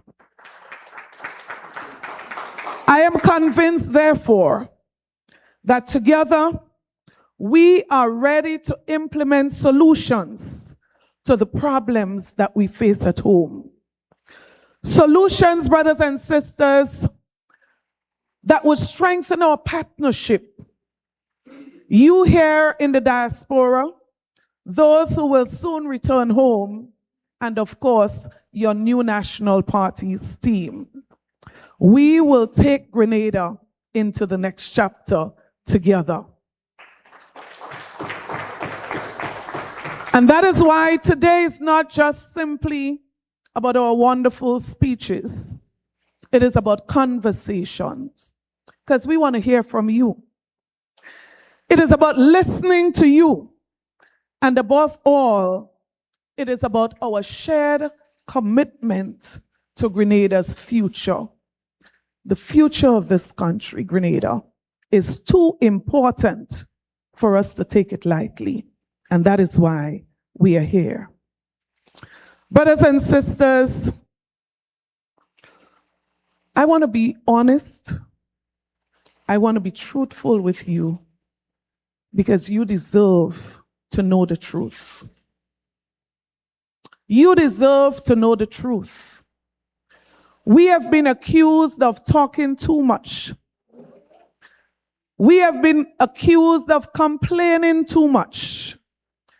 As a matter of fact, the Prime Minister described us as yapping. And you know, when somebody yap, it means they become very annoying. Yeah? But I want to give one commitment to you this evening, that this team, if it means that we have to continue to yap, we are going to do that for the people of this country. Because you know what? Every Grenadian deserves to be heard. Every voiceless person must be represented, and that is our responsibility. But I say to you, even more than that, we have a serious responsibility as an opposition to hold the government accountable.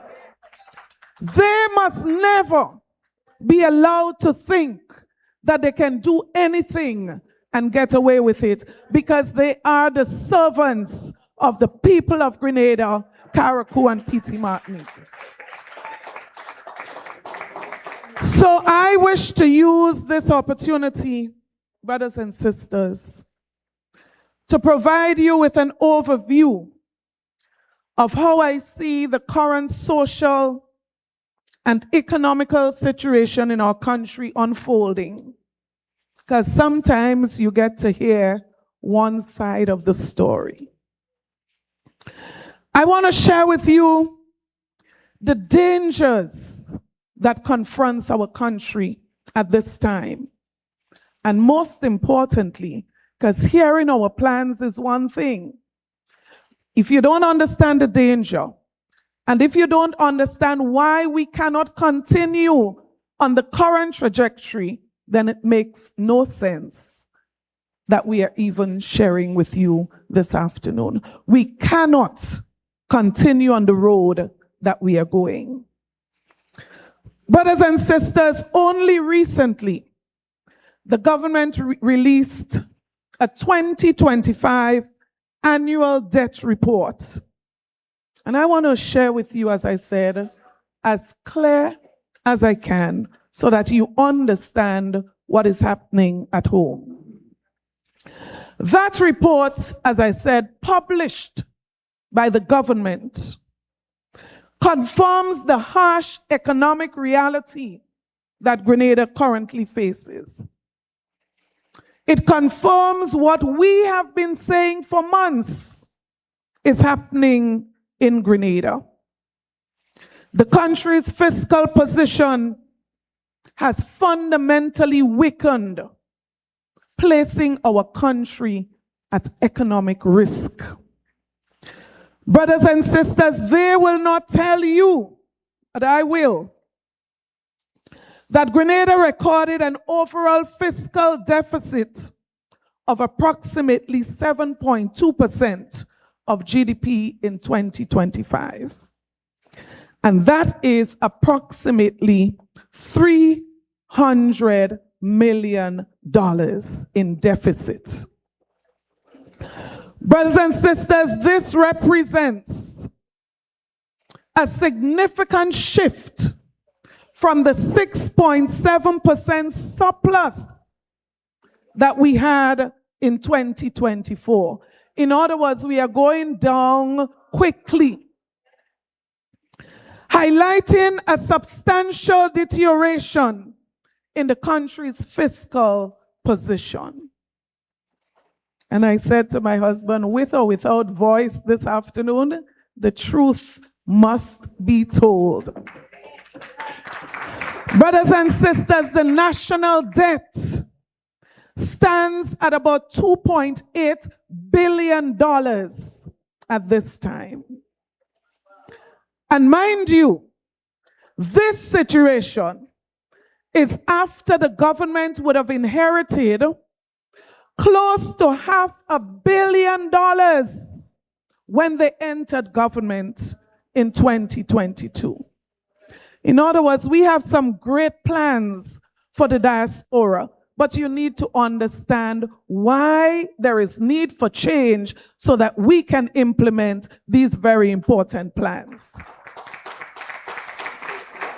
So we are deeply in the red after a government inherited almost $500 million in reserves in the Treasury. But not just that.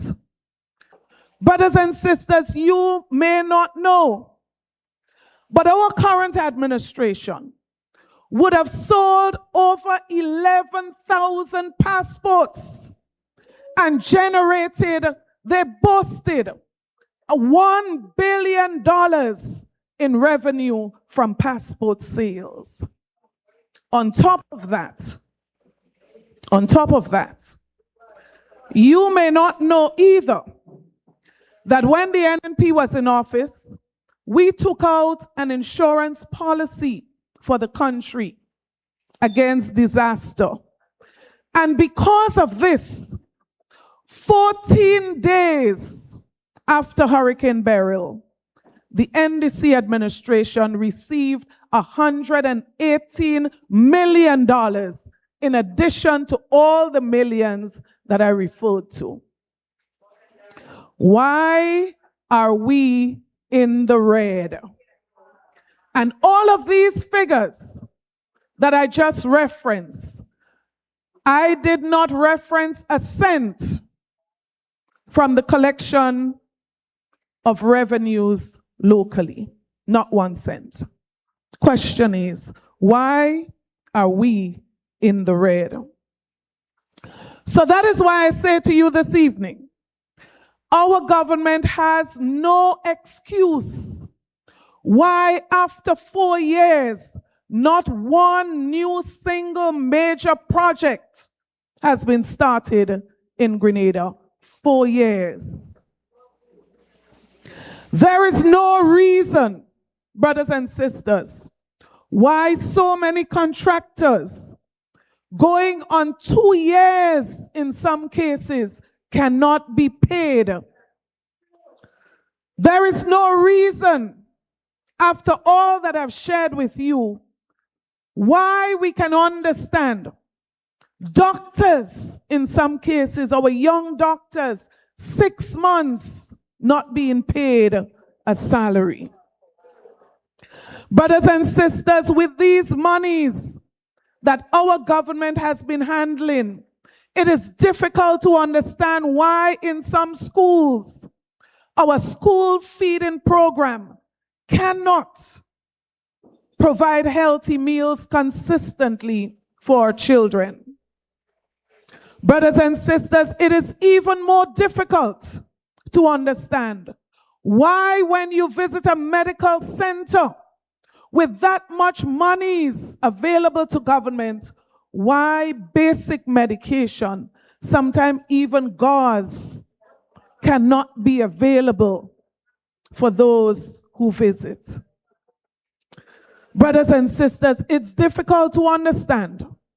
After accessing so many millions of dollars, why people in Carriacou and Pitimatnik are still wetting after Hurricane Beryl.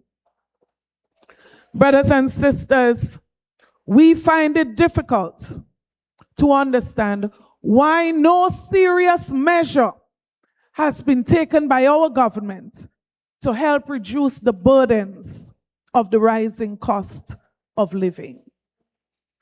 You see, it is difficult for us to be silent when we observe these things. How do you have a conscience and not speak about it? How do you have a conscience and look at these situations knowing that within the first year in office, government ministers took 150% increase in salaries? How do you not speak about these matters? But you know, the spending of the government has become painful to us as an opposition. Imagine, brothers and sisters, $25 million was spent on Project Polaris before the sod turning ceremony. $25 million.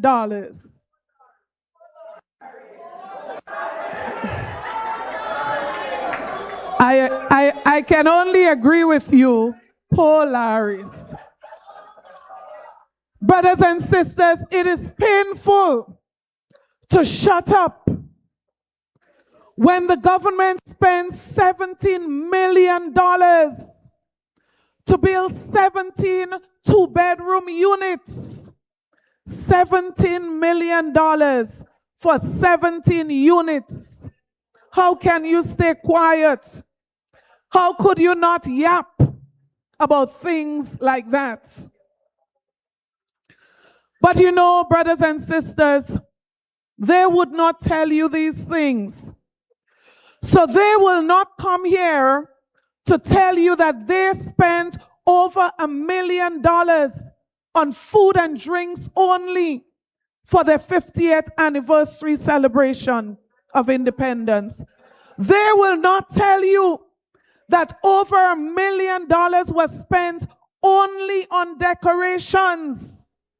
They will not tell you that another $1 million was spent to light the carnage and to fly the drones. They will not tell you the truth.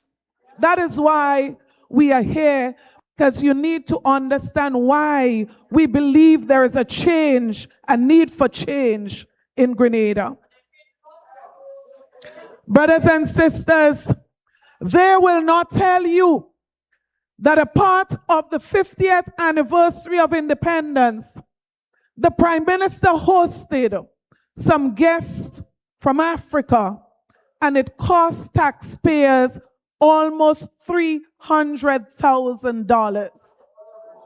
How can we be so reckless when a person visiting a medical center cannot get basic medication? How can a government be comfortable with that kind of spending?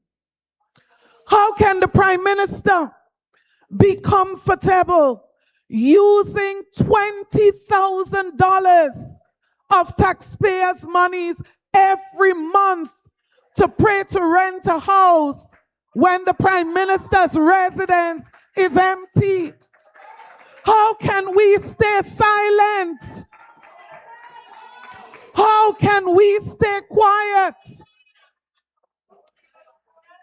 Brothers and sisters, it pains us every time we talk, but someone has to stand up for Grenada, Carriacou, and Pitimatnik.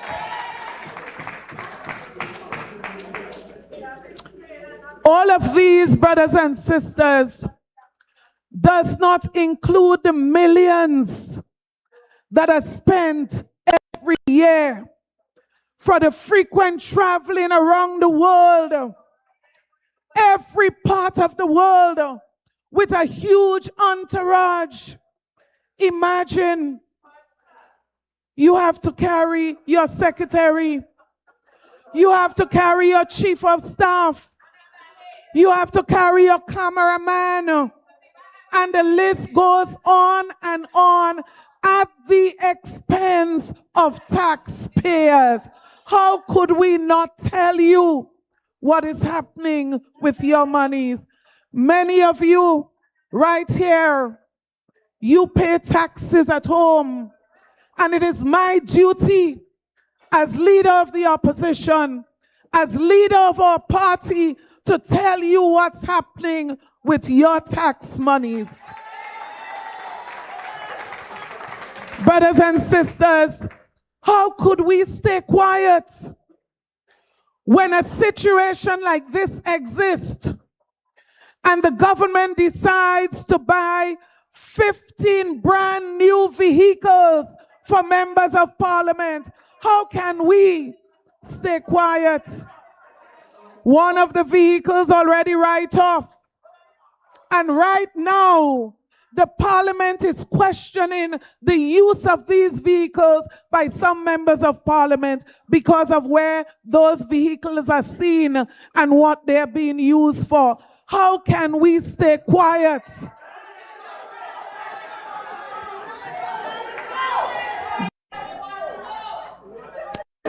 Brothers and sisters,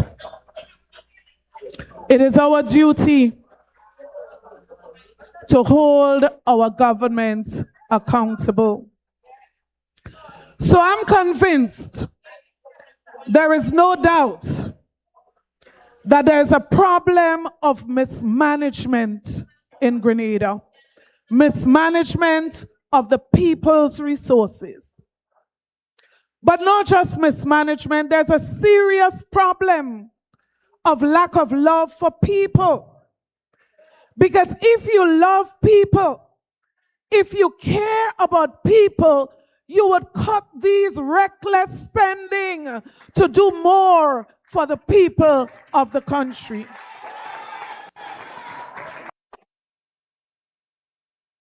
And that is why tonight I say to you this evening, it does not have to be this way. And it does not have to continue.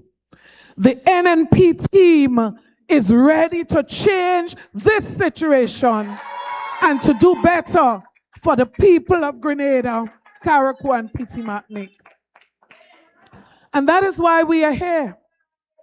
We are here because we have put together a first draft of our Grenada plan, a better Grenada plan, the People's Manifesto. So our candidates have been out in their communities. They have been engaged. Our people have been engaged, house to house. We hear the issues. We identify the problems. And we have collected solutions at all levels of our society. We've been consulting with our stakeholders, Chamber of Industry and Commerce, the trade unions.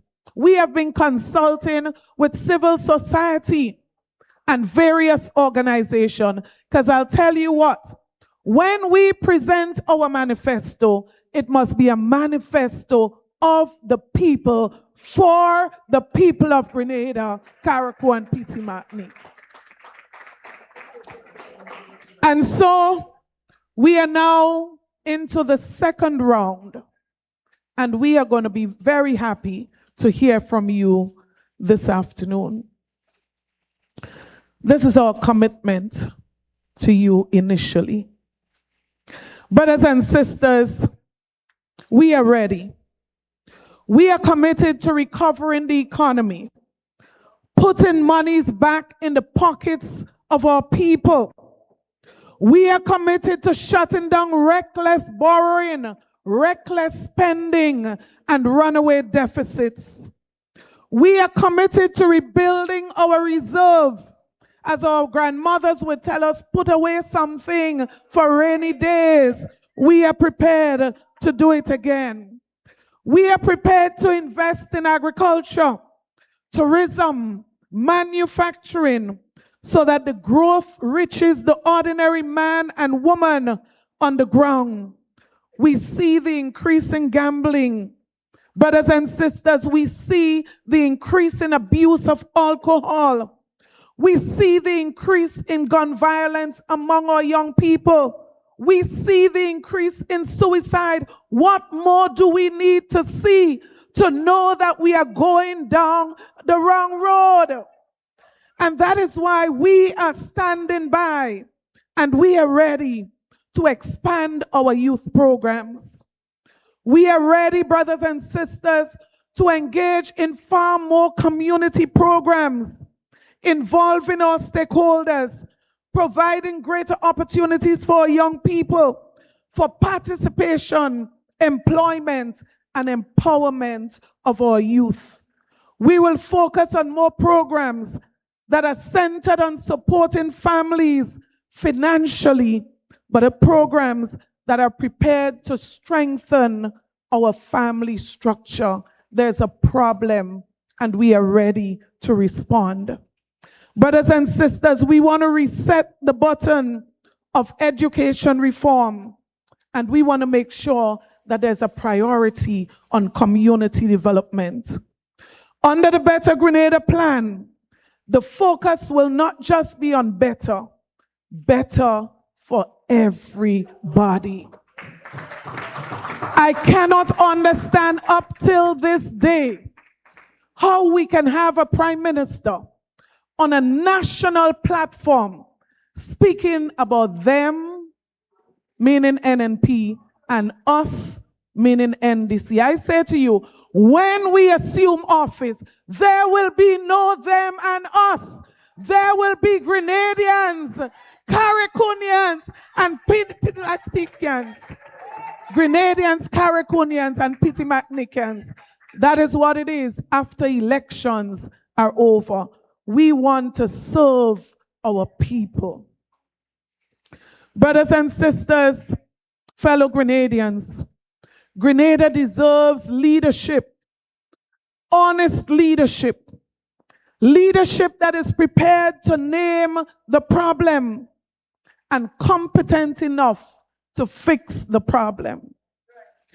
We have turned the economy around before, and with your support, the support of those who have committed to work for a better Grenada, we are prepared to do it again. And what I love about this team, we have a youthful team, energy, passion, love for people. But guess what? We have so many persons surrounding us with the experience, brothers and sisters, the expertise to support and to push us on to ensure that we have a better Grenada for everybody. So this Better Grenada plan, I say to you this evening, they keep asking, what are you planning to? We keep saying what we are going to do, and they're not listening. That is the problem. We are going to treat taxpayers' money with respect. We are going to bring immediate relief to the cost of living that is happening right now. People are struggling, and we are going to do it through discipline, fiscal discipline, and honest leadership. We will convert waste into direct relief. Every dollar we save by cutting out the fat out of government will be redirected to where it matters, removing unnecessary taxes that have been imposed by this government, easing the burdens on electricity bill, implementing national health insurance. So just like you, people home can pull out the insurance card and go to the doctor, go to the pharmacy, and get the help that they truly deserve. We will pay our people on time, and we will ensure that public servants, local contractors are paid precisely what they are owed and when they are owed it, putting cash back into our local communities where it can circulate and it can stimulate our economy. We will invest far more in lowering food prices. We will reduce reliance on volatile sectors and programs like the CBI program, short-term revenue, and we will invest more, and I'm quite sure you'll be happy to know agriculture will be a priority for our new government. Agriculture will be given top priority. Manufacturing and tourism will be seen as complementary. And that is why this is so important. Because brothers and sisters, by increasing support for farmers, growing more of our own food, we can drive down our grocery bills, and we can cut our import bill for food, which is currently about $600 million per year. This is what this new team is prepared to do. So I am confident, brothers and sisters, that this team will make it better for Grenada. And I ask you this evening to give us your full support to ensure that the team of the new National Party delivers better for the people of Grenada, Carriacou, and Pitimacnic. Finally, brothers and sisters, I want to encourage you to stay connected. I want you to make a commitment. If you go online, I want to encourage you before the night ends, check out our new website, nnpnow.gd. Online, you can stay connected. you can see us and see what's happening. But not just that, you can sign up online to become official members of our party. You can pay your membership dues online. You can make donations to the party online. I am saying to you, let us partner together for a better Grenada. Because I believe without a shadow of a doubt that NNP is better for economy. I believe that NNP is better for families. And I believe that NNP is better for Grenada, Carriacou, and Petit Martini. God bless you. God bless Grenada, Carriacou, and Petit Martini.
At this time,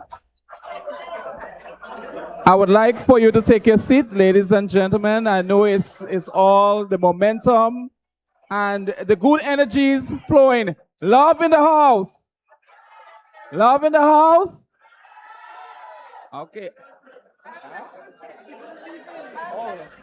Ladies and gentlemen, it's not the end. We have a question and answer segment, which we want you to participate in and direct your questions or comments to the candidates and our political leader.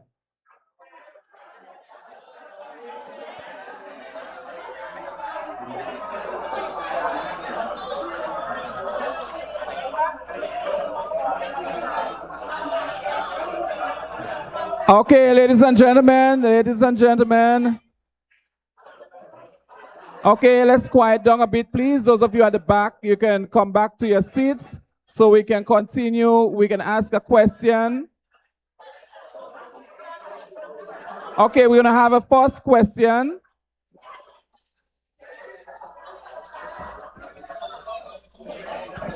Good evening, everyone. Testing, testing. Okay. Okay, my first question. Testing, testing. Test. 1, 2, 1, 2. Please be quiet so we can do our question and answer. Thank you very much. Good evening, everyone. My first question is, what plans y'all have for persons with dealing with cancer? You know, it's something very on the rise right now, and people have to leave Grenada to go to other countries to have like radiation and different, you know, what plans that you guys have for cancer? It could be kids, it could be men, it could be women.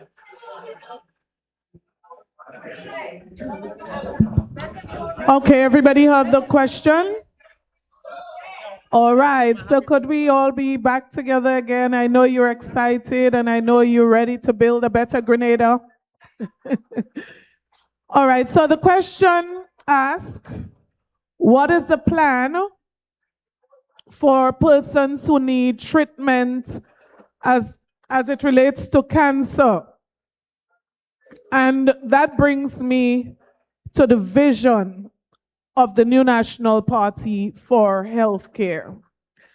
And just to say that Right Home in Grenada, started by the new National Party, there are Grenadians who are able to receive treatment for cancer at home, right? I know persons personally who are currently receiving treatment for cancer. They did not have to leave home. Now, all of this was part of our vision for the expansion and the development of healthcare at home. And what we intend to do is to expand this so that more services can be provided. But very importantly, I want to say to you that our vision included having a polyclinic in every parish in Grenada. So that is why we constructed the Guave Polyclinic, where you can access all of your basic diagnostic services, 24-hour ambulance care, 24-hour nursing care. That's the vision of the NNP for every parish, the vision of the NNP. And these secondary services, we want to ensure that we expand on those. So we are going to continue to expand those services so that more persons would be able to benefit and that we have more persons with technical skills on island to deliver those. But I also want to make the point of cost. Most of the persons who I know are accessing cancer treatment. It is very costly for the average person. And that is why, again, a top priority for us must be national health insurance. So whether you get treatment or not must not be dependent on how much money you have in your pocket. Once you're signed up, you're registered, you're a member of the national health insurance, you must be able to access care like this without having to pay at the point of service. Thank you very much, Honorable NNP, our political leader. Second question. Yeah, my question is pertaining to the trafficking of drugs and so in our country, right? We all know us. Okay, so the question is how we are, in the future, the government will be dealing with drug interdiction. Based on what has been going on for the past time, our sister Isle Carriacou and PT Martinique has been the island where most of our drugs is trafficked. And recently, the Coast Guard was restricted and shut out of Carriacou. And I was very disappointed with that. And I want to know what we will be doing going forward to implement something where the Coast Guard could be up there and help to counter that drug from trafficking.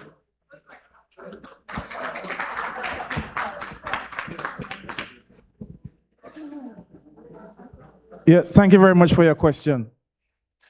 As most persons are aware, our borders are very porous. And of course, having a dedicated Coast Guard craft there to patrol will curtail the whole issue of and minimize the incidence of drug trafficking because of the Grenada Islands. And yes, there have been a dedicated place where the Coast Guard used to operate. I'm not fully aware of all the intricacies as to why the Coast Guard was removed from Carriacou, but that definitely will make a big difference in terms of security and, of course, to curtail the issue of contraband taking place in terms of drugs and drug trafficking. So that is something that I have recognized that has been removed, but I don't have information as to why that was the case. But we have been very, very serious about the whole issue of drugs and the impact that it has on our kids and our family, and we understand the challenges with it, and we are very serious about that aspect of it. And of course, the political leader can expand on further plans that the government have as regards to national security and, of course, the whole issue of drug trafficking. Okay, thank you. So let me just make the point that our borders are very porous, very porous. And we have to ensure that we increase border control. That has to be a priority. So we have to invest more in that area. We have to ensure that we're protecting our borders because we see what's happening right around us. Just look over, just in Trinidad. And it tells you that we have to be far more proactive in that regard. And I want to say to you that there are a group of retired police officers who have been probably over the last 6 months to a year, have been very engaged in coming up with some of these solutions as it relates to expanded work in terms of national security. And they are an extreme asset as it relates to a national security strategy going forward. But as it relates to the specific question, border control must be far more support in that regard. Let me just quickly add, coming from a foreign affairs background in diplomacy, one of the key components would be, I know my brother Tafawa is here, and he would understand that we have to work with our international development partners. One of the things that we had worked with countries like the United States, the Caribbean Basin Security Initiatives. And these are initiatives that are aimed to help us boost our security apparatus, especially in the area of maritime security. So these are key components, working with our partners, and that is where diplomacy and foreign affairs will become very important, very, very important. Thank you. All right. Thank you very much. We have a question from the middle, so I want you to listen very carefully. Yeah. Ladies and gentlemen, at this time, I want you to listen very carefully because this is very important information that you're getting, and it's first-hand information. You're not getting hearsay or dare-say information. You're getting it right from the team who are ready to govern your country, and this is serious business. So let's keep this as a serious aspect of today's proceeding. So let's proceed with the next question. Let me say good evening to all the members of the head table, our political leader, and my brother from Carriacou, a brother from the soil. My name is Dr. Stephen Samuelson. I'm one of our NNP supporters, love in the house. One of the common complaints from the public is that we criticize the work of the other side and we do not say what we are doing in return to fix the problems. You have mentioned some of it here tonight. How are we going, as we move forward, how are we going to change the narrative to ensure that the public knows what we are doing and we can convince them, especially the undecided voters and the younger voters, to let them know that NNP is the best choice for the next election? So as it relates to your observation, I often say this, you have to strike a balance. If you're going to be talking just about, as I said it today, if you're going to be talking just what you plan to do, then someone will not be convinced of why you need to change for this new plan. So we have to strike that balance. People have to be convinced that there is first a need for a change in government, and also convinced of what we are going to be doing better when there is a change. So that balance we have been striking. In terms of our plans, you notice we've given you the framework of those key areas that we are going to be focusing on. The priority, we have been engaging with persons. That is why if I speak to you now, I can say to you, number one issue in Grenada, any part of Grenada you go, cost of living will be the issue. And we've outlined over and over again what would be our first target within the first 90 days. What are those 1, 2, 3 things we're going to be doing? We know that government has majority shares in Grenlec. People are complaining about electricity bills. So a caring government obviously will have that as a top priority. We have said, for example, when you look at taxes imposed by this administration, VAT on sugar, levy on water, the digital service tax that has just been introduced, we are saying that's extra burdens that we didn't have to add, especially in a time like this. So we are saying there are some things we are going to reverse immediately as it relates to actions that this government has taken, but we're going to go further. For example, what we can do with electricity, for example. Then we have the baskets of, and I've been saying this since 2000 and people just not listening in some cases. So you have the basket of goods that are VAT exempted. I said it since on the 2024 budget. We are going to review those items. We've seen no significant effort made to add anything to that basket. VAT exempted. We've also added, for example, those items that are price controlled. These are actions, things we said we are going to do. So we're going to take the price control list, those items that a shopkeeper does not have the right to change the price. We're going to review that list. We're going to add additional items. That way, you are controlling what your bill is going to be when you go to the supermarket. So we've been saying quite a lot of things that we're going to do. We also mentioned, for example, young people.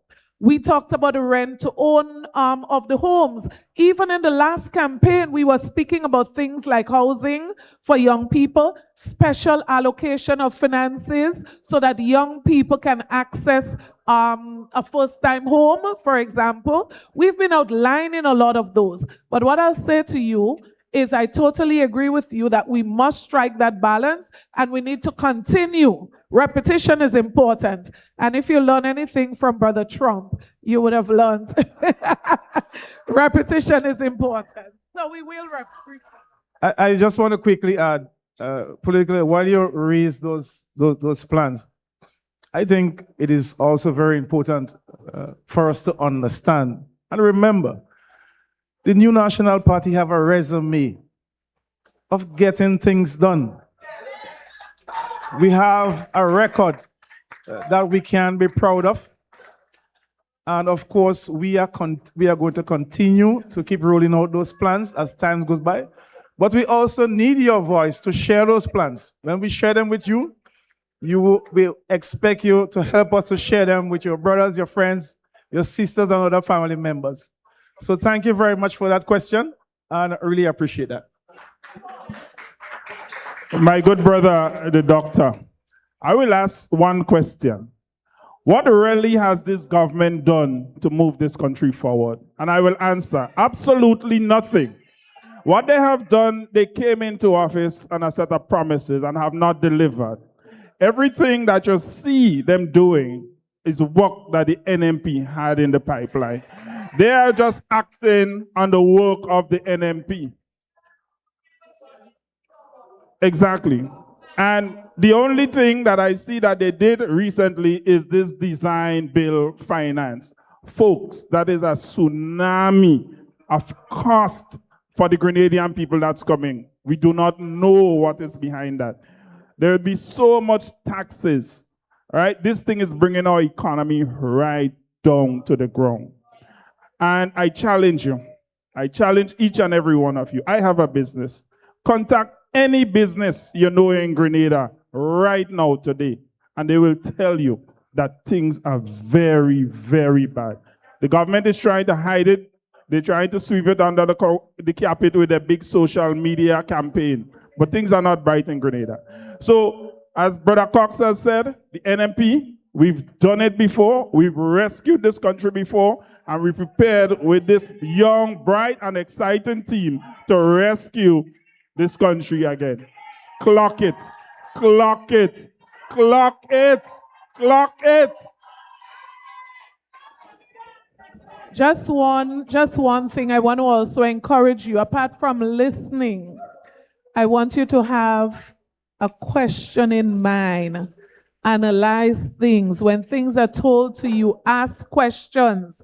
So if I say to you that government is going to remodel this building here, let's just put it this way, and I say to you, government is going to spend $1 million to remodel this building here. Now, if I come tomorrow and I say to you, government doesn't have the money to remodel the building. We need to remodel the building. We need to build this bridge. We need to do this road. We don't have the money. But I'm going to ask Brother Cox to come up with using his money to remodel the building. And then when he's finished remodeling the building, we are going...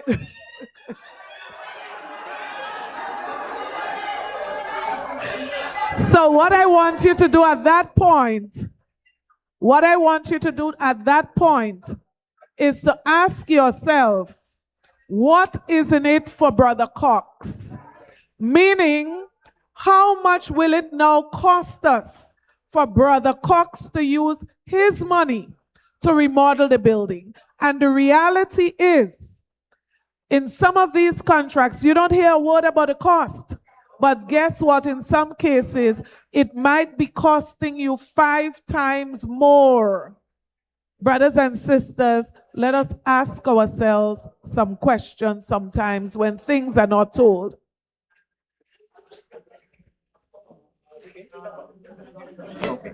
All right.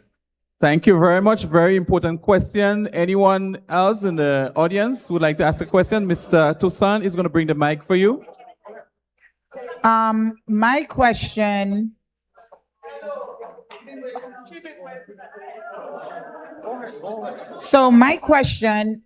is pertaining to education.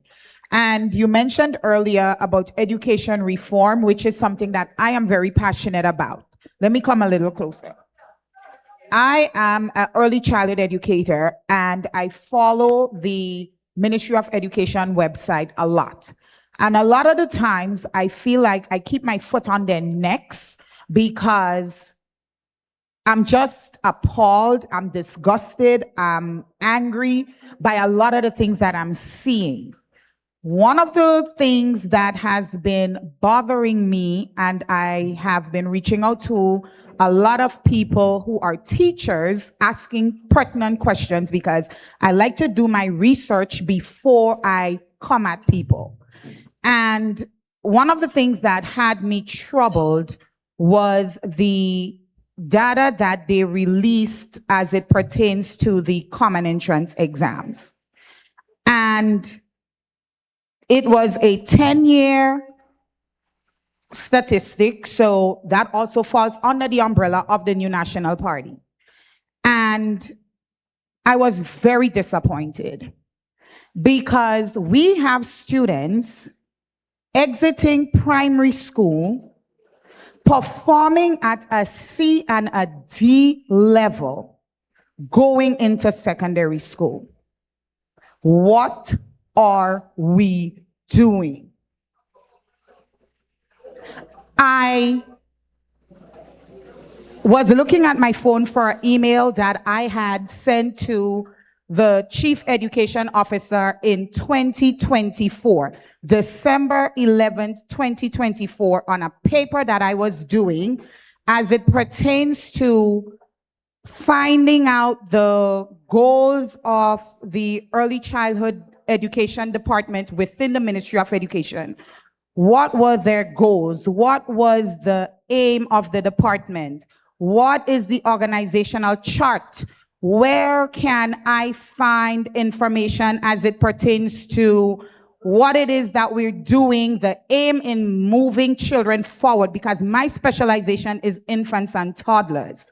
And I feel as though we spend too much in nursery school at 3 years old, pushing children on curriculum where children focus and they learn more through play.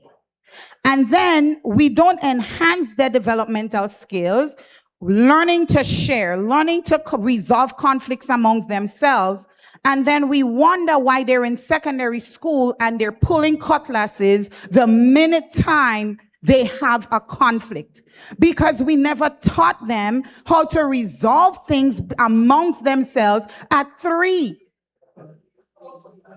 What are we doing? In 2024, I emailed Mr. Jeremiah. Where can I find this information? I am a master's student at John Jay. My specialization now is policy and administration. Where can I find this information? I received an email back in 2024 telling me that he will send the email to the necessary department and they will get back to me. It is July 12, 2026, and I am yet to receive a response. And then my question is, what are, excuse me, okay, my quiet down, question let her ask the is, question. we have students writing SBAs in Grenada. How are these students supposed to find information if we do not have the information readily available to them? Why do we have to keep emailing and calling and no one is answering the phones just to get information that we should be able to go to the ministry's website and find? All right, thank you very much. Let's answer, put the question. So my question is, based on the external statistics that was put out by the Ministry of Education, what will the New National Party do differently to ensure that our students succeed when they exit primary school into secondary school? Because sending students from primary school to a secondary school performing at a C and a D level is not setting them up for success as adults. Okay. And this is very troubling. Thank you very much. Thank you very much. Great question. Some very, very, very important, very, very relevant questions. if we are seriously talking about national development. So I want to commend our sister for some very important questions. Now, when I spoke a while ago, I actually mentioned a reset as it relates to education reform. And we do have to have a very urgent national conversation involving all of the key stakeholders. And the reason being, this would require all stakeholders on board. I know several attempts have been made, and sometimes getting all stakeholders on board becomes a challenge, but we pay the price, a very heavy price. So for example, I'll give you one policy change that we attempted to make just before the last election. I still feel very strongly that just as you go to medical school to learn to be a doctor, is the same way you must go to teachers' college to learn how to be a teacher. I feel so strongly. And the reason is that you want, if we think back, those of us in this room, think back of your teachers in primary school, secondary school. These were people who were highly passionate about education. That was their first love. We have to face the reality, and people tell you straight up, I'm going to spend 2 years in teaching and then move out. So in other words, teaching is not my first love. I want to do it as a job until I get my real love. And so we want to ensure that we are training and developing people who really want to stay in the teaching service. So I'm saying this to say, we have to pull all of our stakeholders on board to ensure that all of these changes, no one thing will fix the education system, no one thing. It requires a number of different things that require everyone on board as it relates to this. And the other thing I'm going to mention, we have shifted. I remember going to my son's graduation in preschool, and on the program, he was listed to read a storybook. Now, we have shifted from, you absolutely right, what happened when we were in preschool? Is it that we're trying to have these children leave with too many accomplishments after preschool? We need a reset, and we need all stakeholders on board as it relates to the way forward for education in our country. And we are committed to that change that is absolutely necessary.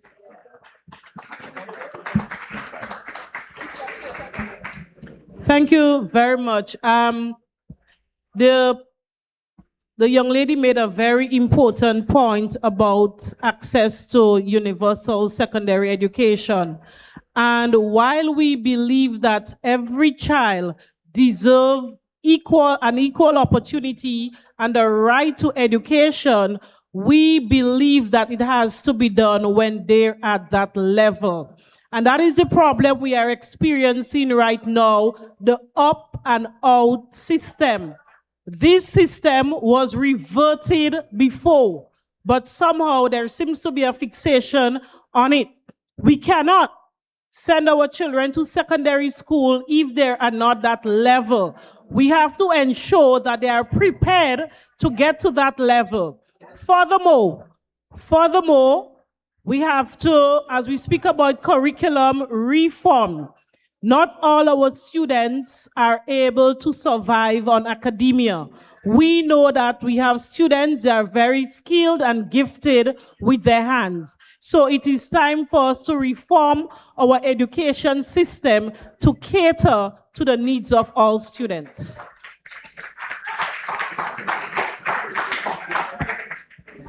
Thank you very much.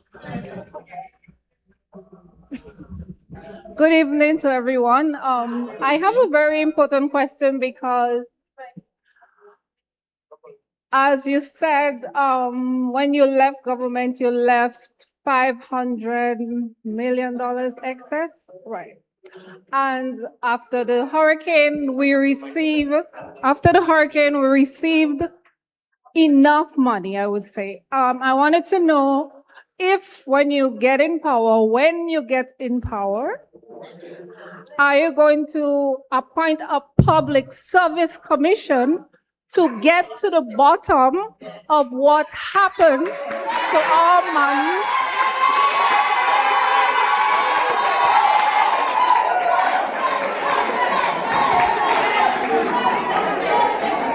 And I also would love to see that anyone you see any discrepancies, who can build houses and buy boats, etc., I want to know if you're going to make sure that they pay back our money or go to prison. Like, make sure that we get our money back. Okay, thank you very much for your question. So,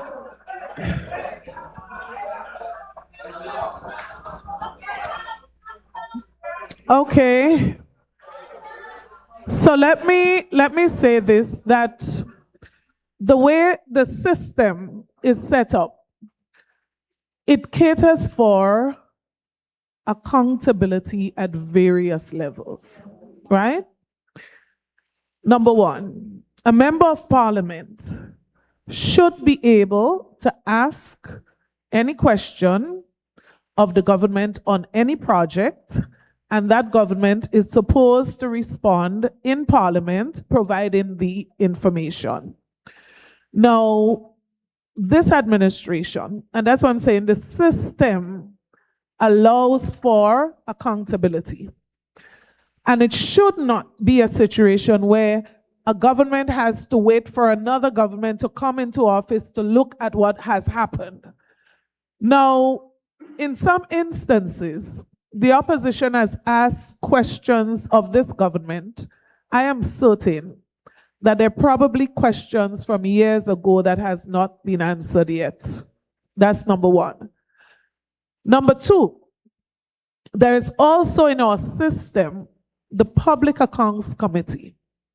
The Public Accounts Committee is supposed to review the reports, documents, audited reports of government. I'll give you one example. And that is why I say to you, nobody would stop us from speaking, because we have a right to hold the government accountable.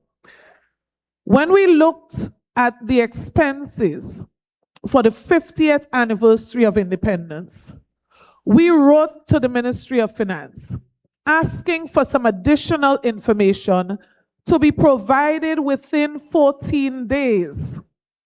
The 50th anniversary was what, how many? 2 years ago? When was it? Three years ago. So I would think that something that happened 3 years ago, you don't even need 14 days to provide the information. You should have it right there at your fingertips. 14 days have expired, and the PS has indicated he don't know how soon he would be able to provide the information. So if government would be transparent, honest, and open, we should not have the problem that you're speaking about. So if information is provided when requested, you don't have to be in that situation. And even with the Public Accounts Committee, guidance can be provided. Remember, the experience of persons in the opposition is far more than those in government. And so we can also advise, we can also provide some kind of guidance to the government, but it appears they doesn't need that kind of guidance. So I would imagine we would have no other alternative but to wait till you get in government to look at those records. And Brother Cox wants to add. We also have the Integrity Commission.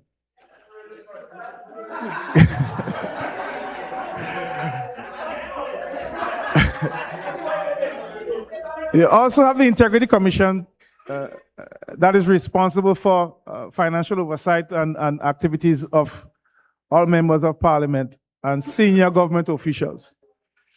And so members of parliament are required to file their financials upon request by the Integrity Commission. So that also is another layer of oversight. But there are some members of parliament who we recognize have refused to submit their financials. So we are waiting to see what happens.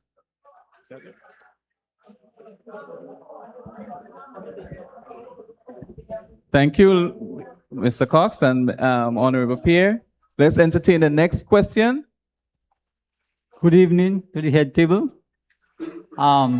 Recently in Grenada, we had that issue with Crown lands. I would like to know if the NNP administration have any plans in place in resolving Crown lands. And next question, I would like to know if you have any plans in place for young offenders coming out of prison. Thank you.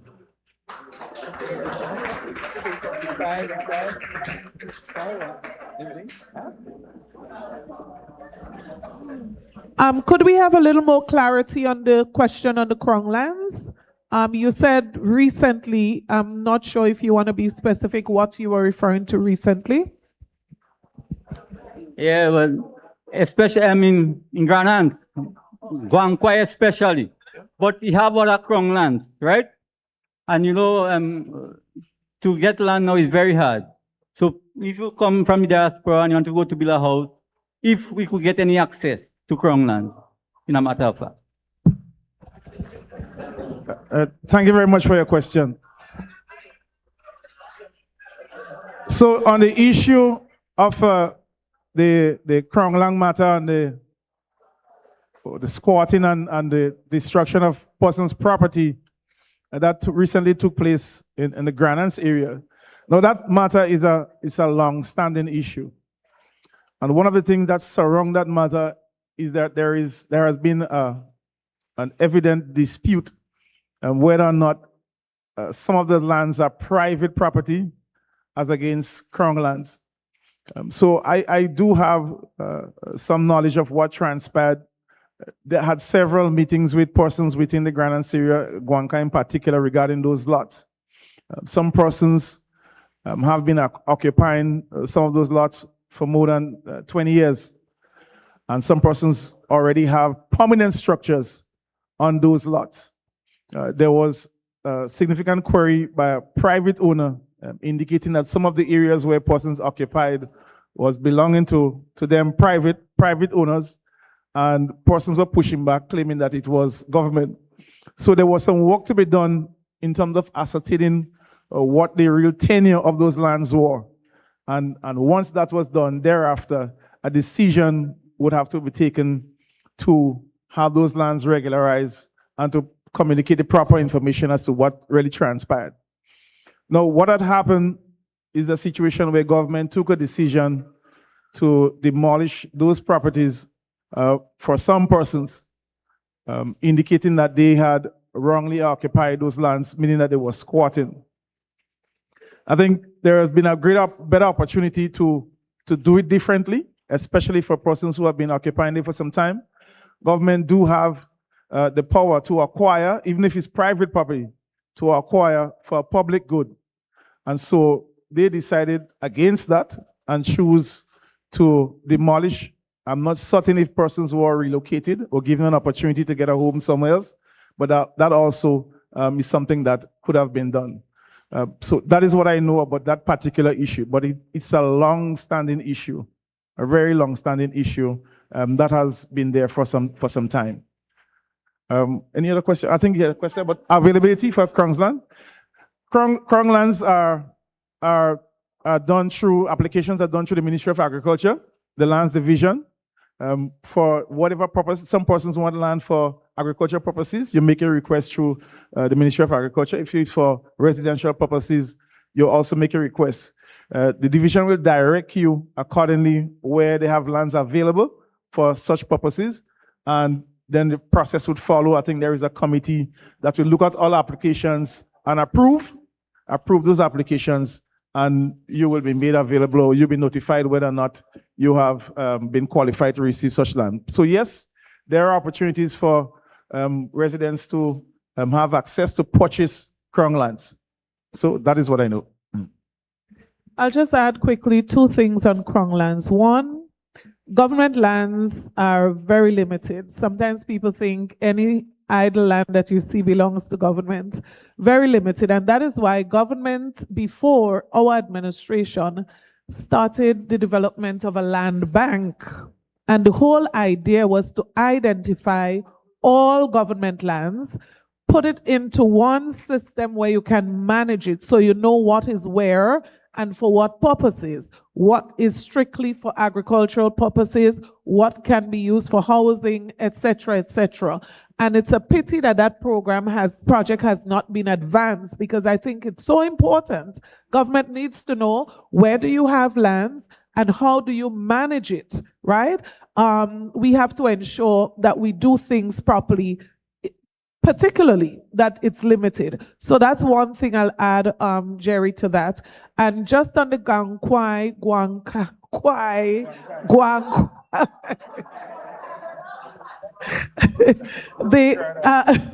the tongue twister, yeah. I mean, it's really sad, and that's the other angle of that I would speak to. I spoke to residents who were affected, and it's so sad. You know, the way you treat people. And in all my recollection, Cox, you here, and I remember cases where we would have had to relocate residents or move residents, if you want to say it, for greater good. So a developmental project, a hotel. But in every instance, I remembered people being treated with dignity. So alternative lands, alternative support as it relates to housing, and the way that this matter was handled, I really believe it was shameful. And it's unfortunate, to say the least, really unfortunate, the way that it was done. Sometimes it's not the what you do, but the how you do it. And just, I'm sure Sister Kate want to comment on the youth program. Yes, there was a part of the question that spoke to young offenders. Just to remind you that in 2017, the Parliament of Grenada passed a bill, the Rehabilitation of Young Offenders Act. And what this bill did was to expunge the record of young offenders, giving them a second chance at life. Because we know that there are young people, based on their criminal records, they are debarred from applying for certain positions. So the bill removed their criminal records, allowing them to start over. So that bill is there. It can be relooked to enhance it, but we have to ensure that our young people participate in rehabilitation programs so that they can make right decisions. All right, thank you very much. You see, ladies and gentlemen, our team knows the issues. They know exactly where it is, and they can go back and fix it and enhance on what is going on.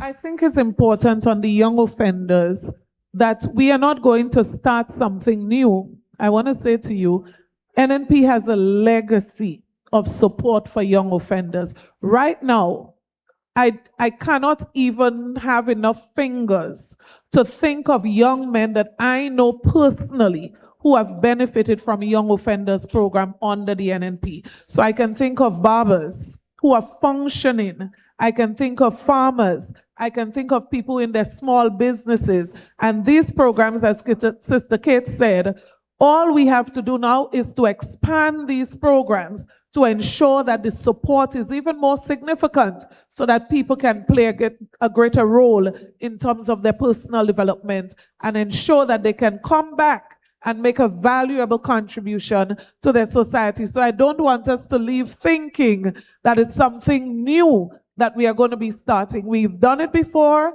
and we are going to expand those initiatives so that persons can benefit in a more significant way. Thank you very much. So, ladies and gentlemen, you heard the answers for the questions, okay? So we now move to our next individual for a question. Yes, so my question is to Sister Nolan Thompson. So I'm a mother of a special need. You also is a mother of a special need. I want to know if after they finish special school, if you guys will have any plans for those children. Because my daughter, I mean, she's grown up and she has no, I mean, she never get nothing to do, like, you know, from school, that was it. So do you guys have any plans for the special needs?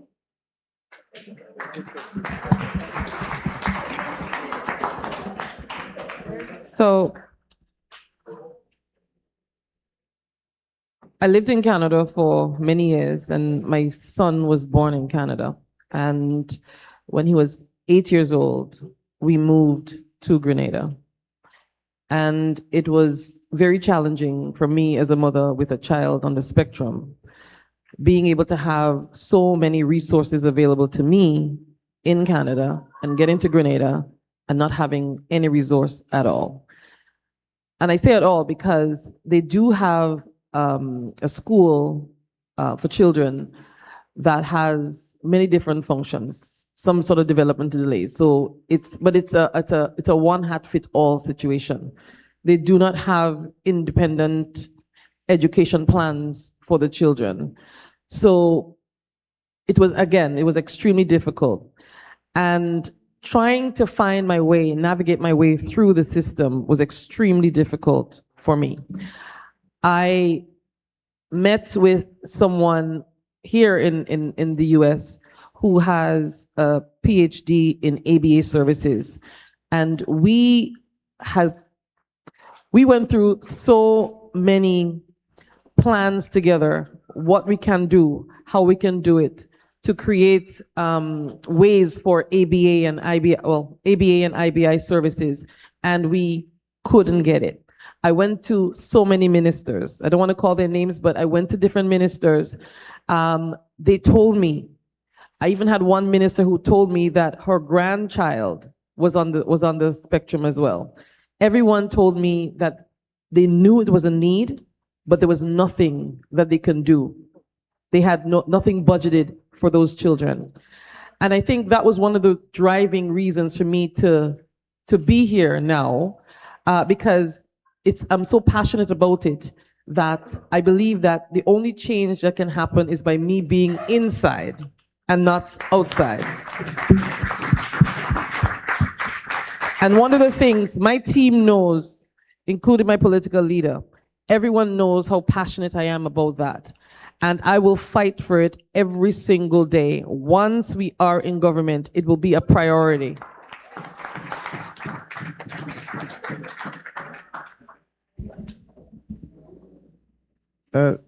Thank you very much for that question.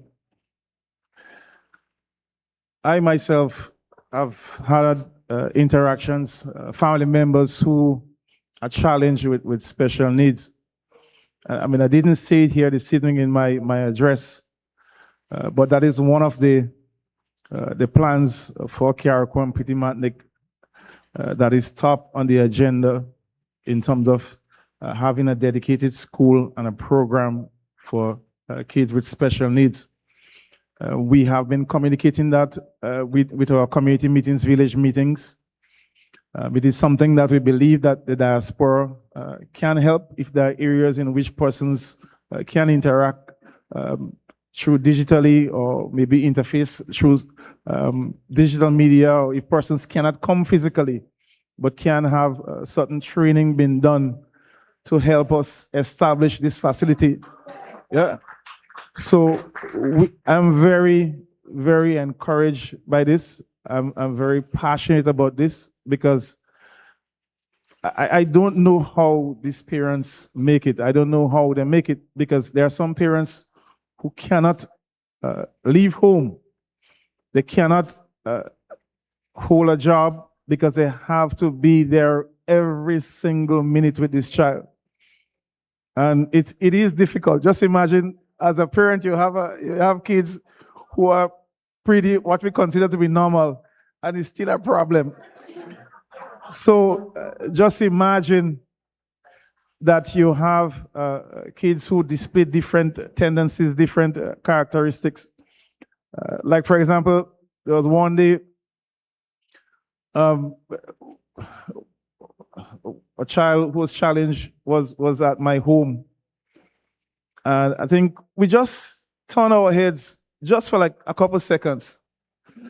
And when we look around, the child was not around. We picked up that child probably a good mile away. Full speed. Full speed. You know, and that's just the challenge that parents have to deal with on a daily basis. And we have given a solid commitment to ensure that we establish a school for special needs for Carriacou and Pretty Matlick. Once given an opportunity to govern. Thank you. All right. I'd like to also recognize Miss Jenny Simons from Simon Says.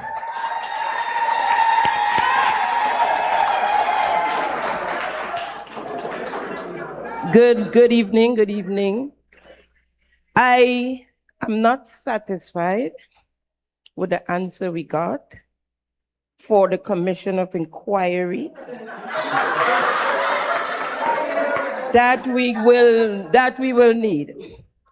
And I say this to say that 3 months after the NDC got into office in 2022, the Prime Minister corralled a group down to the Trade Center and spoke about faith and where and all sorts of things. And he's a lawyer. Sue him. And they're supposed to be doing an investigation of faith. And when they investigate faith, they didn't come and tell us that they saw nothing on our now political leader. And that what they saw was on one of their ministers who got $3,000 from faith, the Minister of Education, for doing a job that he was being paid for in the Ministry of Education that he worked. They didn't tell us that. And every other Monday morning, they bring in the parliament, they go into parliament to amend our laws. The procurement law, the finance management law, among others, so that they can continue their corrupt ways and get away with it. They have dismantled the FIU, the Integrity Commission, the Police Commission. The Police Commissioner and the Deputy Commissioner are politically exposed, right? The Integrity Commission is as quiet as a lamb. The FIU was dismantled, and the Prime Minister placed his friends in that unit. I have written to the Integrity Commission on corrupt matters within this government. They said I had to rewrite, I didn't do certain things proper. When the Prime Minister was on one of his programs, he was asked about the corruption, the bribery to be exact, that took place with one of his ministers, Andy Williams, $115,000. He said, the Prime Minister said, the police, the RGPF is there, the FIU is there, the Integrity Commission is there. Well, I had already had my experience with the Integrity Commission. So I wrote to the police, the FIU, and the RGPF, going on 2 years now. The Commissioner of Police, he answered me, and he said he needed more information. I gave him the information he needed. They never came back to me. To date, I am waiting on the FIU. I called. Every time I called, they said they'll get an officer to speak to me or to get in touch with me. This never happened. And I want you all to know that this guy that is running the FIU is who the Prime Minister, who they want to put in as our DPP, which when they put him there, we cannot remove him.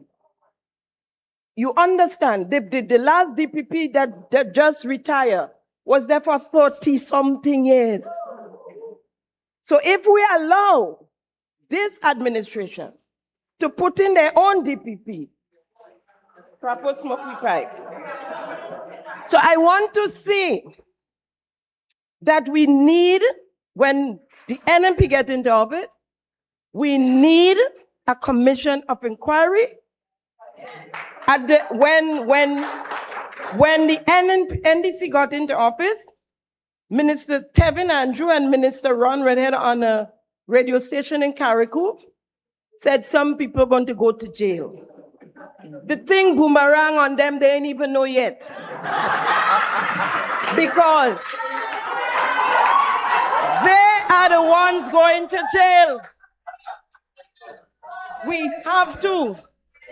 And when we have Minister Andrew, and I call him names, I doesn't afraid to call names because I have enough receipts. When Minister Andrew could say after the elections that he had $2 in his bank account, and today he could say he can retire, right? He have boat, he has sheep, he have hogs, he have everything, right? How he gets it, right? So the procurement law that they changed from 15,000 to 100,000 is to accommodate them and their friends and the way they spend our money. And this is a serious matter. These people are committing fraud and corruption in the wide open. In the wide open, nobody afraid. $500,000 is missing from the 50th anniversary money. And that's what they're telling us. That's what they're talking about. We don't know what else. But we know for sure $500,000 is missing. Where is it? Who took it? And they know who took it. The ministers are speaking about it. Shoo, shoo, shoo, shoo, shoo, shoo. They know who took it. Right? So we would like a commission of inquiry into all these many monies, including Polaris. Including Polaris. And that is the biggest corruption that is going on in Grenada now. The biggest corruption. And so make all your lists. Make all your lists. It's a lot. And we need a commission of inquiry. And if you have to get it all now, start now. Thank you very much, Sister Jenny. Well, all I would say is that this is not the first engagement that we've had where the people are calling for a commission of inquiry. And we have heard you, we have noted, and Jenny, you were not the first. It came from the back earlier, and we are taking note of the concerns of the people, and our responsibility is to act on behalf of the people of Grenada, Carriacou, and Petit-Martinique. Okay, thank you very much, Ms. Pierre and the head table. At this time, we will be wrapping up the question and answer segment. Did you enjoy? If there is one tomorrow, will you be back? All right, there's love in the house. All right, don't let this information fall on deaf ears. You're going to go out there and you're going to spread the information with your friends, your family, and those who are misinformed about what's happening back in Grenada.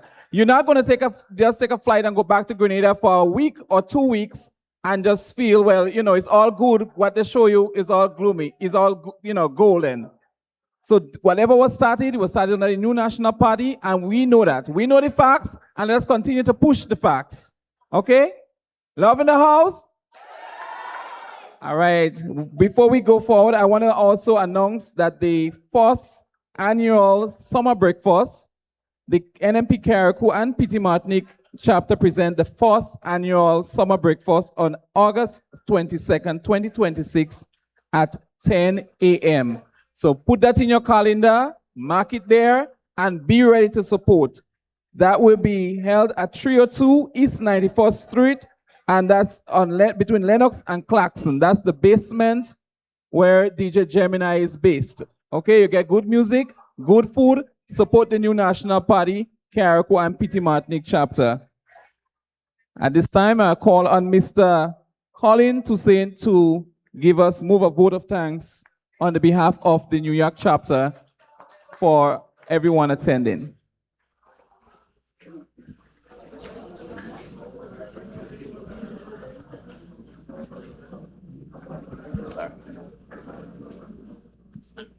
Good afternoon to everyone. I acknowledge the protocol already established. Distinguished guests, ladies and gentlemen, members of the Grenada diaspora, good evening again. As we draw this historic town hall meeting to a close, it is with utmost pleasure I take the time to thank Ms. Honorable, a little twist tongue here, Honorable NNP, leader of our Majesty. Let us hear it again for leader of the Majestic. Opposition also, and political leader. We'd like to thank you for taking the time out of your busy schedule to come and spend some time with us, to energize us, to let us know that things are happening. You're going to make things happen home. We appreciate you for that. Mr. Cox, we would like to say thank you. Senator Cox, my apology. We want to say thank you for taking time out of your busy schedule to visit with us and to talk on the issues that are going on in Carriacou. We appreciate it. We thank you very much. Dr. Adrian Joseph, we want to thank you for taking the time out of your busy schedule to visit us, energize us, mobilize us, and keep us informed. We thank you for doing that. Over on this side, Sister Nolan, we'd like to thank you for being that steadfast lady that you are. You speak to us with that commanding attention. We appreciate you for that. We appreciate you. We are happy to be blessed with your presence. Thank you for taking the time of your busy schedule to come and spend some time with us. We appreciate you, and we hope that you guys will be back soon again. Last but not least, my longtime friend. We go way back. Sister Skate, Senator Skate. We'd like to thank you for visiting us. We appreciate you. We love you. We hope that you may continue to do the great work that you're doing. And we hope that when the election comes, this team, the NNP team, this team, the NNP team, will be victorious. And most of all, to you, the people that are here, you took the time of your busy schedule. Your presence here shows that the NNP matters, and we appreciate you for that. We want to say thank you. Thank you to each and every one of you that showed up here tonight. We appreciate you. And all we asking is that let's stay together. Let's band together because we cannot continue the trend Grenada is going right now. As diaspora, as Grenadians in the diaspora, we are concerned. We want to see the Grenada that we know, the Grenada that we love. We want to bring back Grenada on its rightful place where it's supposed to be. And through the new national party, with our political leader at the helm, we're going to do it. Let's stand and give her. Come on, let's show the love in the house. We're going to do it, my people. Jason, give us a song, Jason. Give us a song, Jason. Thank you very much. Thank you very much, Mr. Toussaint. All right, we have a little meet and greet at this time. You can mingle with the candidates. Mingle with the candidates before you leave. And thank you very much for coming. Have yourself a safe journey home. And we pray that God's covering will be upon you all. You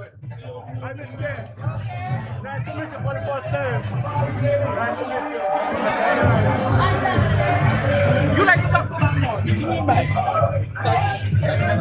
when you done? When you done, when you done, me and you, we have to go. You know where we have to go? On a vacation. On a vacation.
Somebody probably said I'm on stage. Me? All right.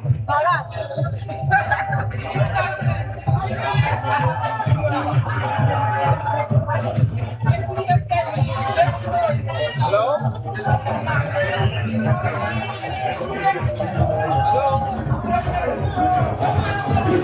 Hello?